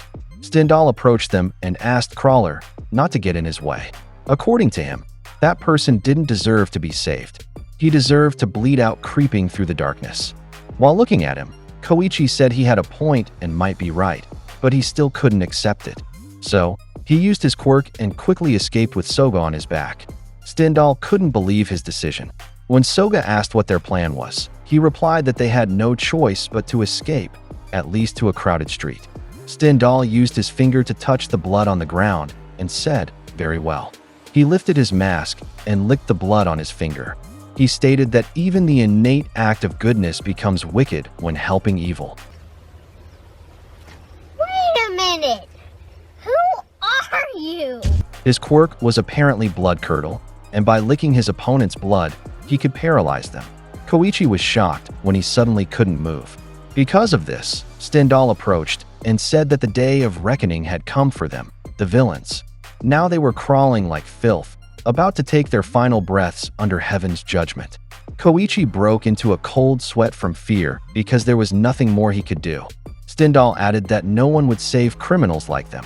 No one would notice or care about what happened to them. Not a single person. But suddenly, someone jumped from the top of a building and said he was wrong. This person leaped to where Stendhal was, who managed to dodge. Upon landing, the newcomer took a fighting stance, ready to attack, and said that he was there, Knuckle Duster. Knuckle Duster confronted Stendhal, which surprised Soga. Koichi called him master, while Knuckle Duster just grinned. He asked if he was the one they called Stendhal. He'd heard that he was looking out for his boy there. Stendhal was puzzled by this. He recognized him as Knuckle Duster, the vigilante of Narahata. He said he had no quarrel with him. According to him, he walked the path of justice in their warped society, and so they shared the same cause. But Knuckle Duster couldn't accept this. He replied that he was a badass ally of justice, but Stendhal was merely a mad slasher. Stendhal couldn't believe that he refused to understand. But Knuckle Duster said it was a real shame that he had screwed up the timing of his sneak attack. He could see right through him, judging the gap between them.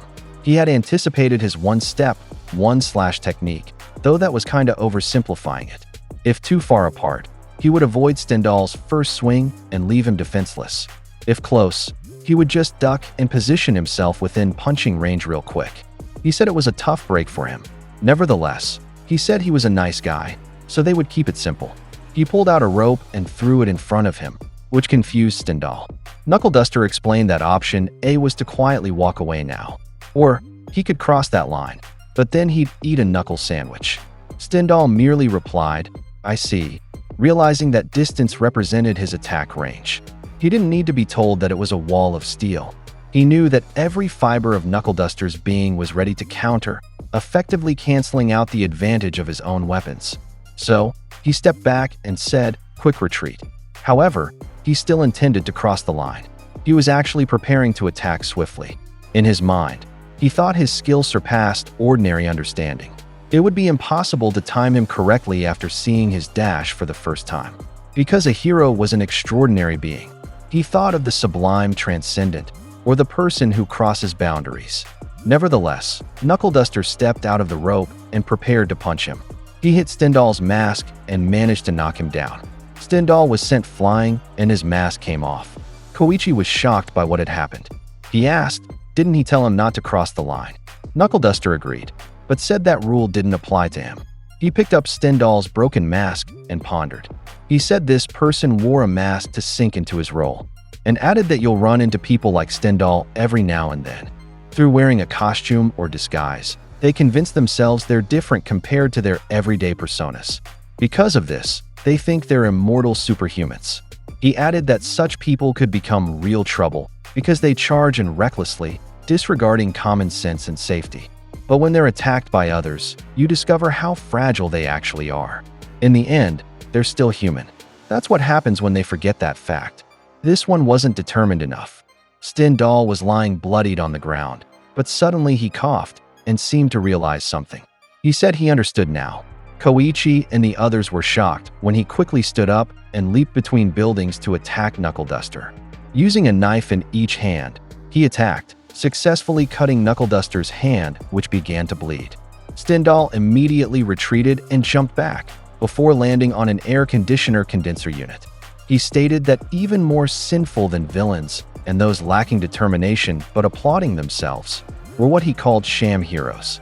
He licked the blood on the knife from Knuckle Duster's wound, causing him to become paralyzed. Koichi became concerned for his master. Stendhal, holding his own bloody face, said it was now clear to him. His mask and ignorance had been removed. He was extremely grateful for the lesson he had received from an elder. He then jumped incredibly high to reach the rooftop of the building, while his blood dripped down on them. Pop Step then arrived carrying a first aid kit. She asked if Koichi was hurt. She poured disinfectant on him, causing him to cry out in pain because it stung. Knuckle Duster said it was just a scratch and his tendons weren't cut, but if she wanted to help, she should assist him instead. He was pointing to Soga, who had returned to his normal form. Pop Step was very surprised when she saw him. Though annoyed, she took a bandage and placed it on the cut on his chest. Koichi asked if he would be okay. Smiling, Soga said that some people in their big bad world were truly frightening. He was happy that they both survived after what happened. But Soga looked away, acting cool as if he wasn't grateful. Koichi was puzzled by his reaction, even though he had saved his life. Knuckle Duster wondered why Koichi was telling him this. Soga was curious about why he was grinning like that, as if nothing had happened. It seemed like he had something wrong with his head, but Pop Step replied that wasn't it. He was just an idiot. She blushed, which surprised him. Because of this, it seemed like he had figured something out. The scene shifted to what looked like an abandoned house. Stendhal's dripping blood could be seen in the sink while he just laughed. He said he still had many shortcomings now: power, speed, weapons, and strategy. But his greatest deficiency was determination. He stared at his knife while saying this. Suddenly, Hachisuka appeared behind him and said that, in her opinion, work and life, or whatever, were better when they were interesting. She laughed and said there was nothing interesting about determination no matter how much he had of it. Stendhal told her to shut up and hit her in the eye with a knife he threw at her. She was sent flying backward because of this. Stendhal was determined not to wear a mask anymore. According to him, his flashy mask had been torn and his false face had fallen. Now, at last, he would see the true nature of the world using his uncovered and unclouded eyes. He slowly went down the stairs, holding onto the wall, saying there was no longer truth, falsehood, or boundaries to cross. Everything they knew was a maelstrom of chaos. When he reached the bottom, Hachisuka stood up and called him a narcissist, saying he was talking to himself cryptically again. She smiled and said she didn't care about that since he was interesting. She was holding the knife Stendhal had thrown, which had been blocked by her worker bees. Meanwhile, Stendhal continued to proclaim that he was the faceless ideal, someone who acts without really existing. He said he would dye the world red, and the blood flowing through him was sufficient proof. That was the path he would leave in his wake. He kept walking and mentioned that his path would serve as a guide for others, and these bloodstains will never fade. 正さねば誰かが死に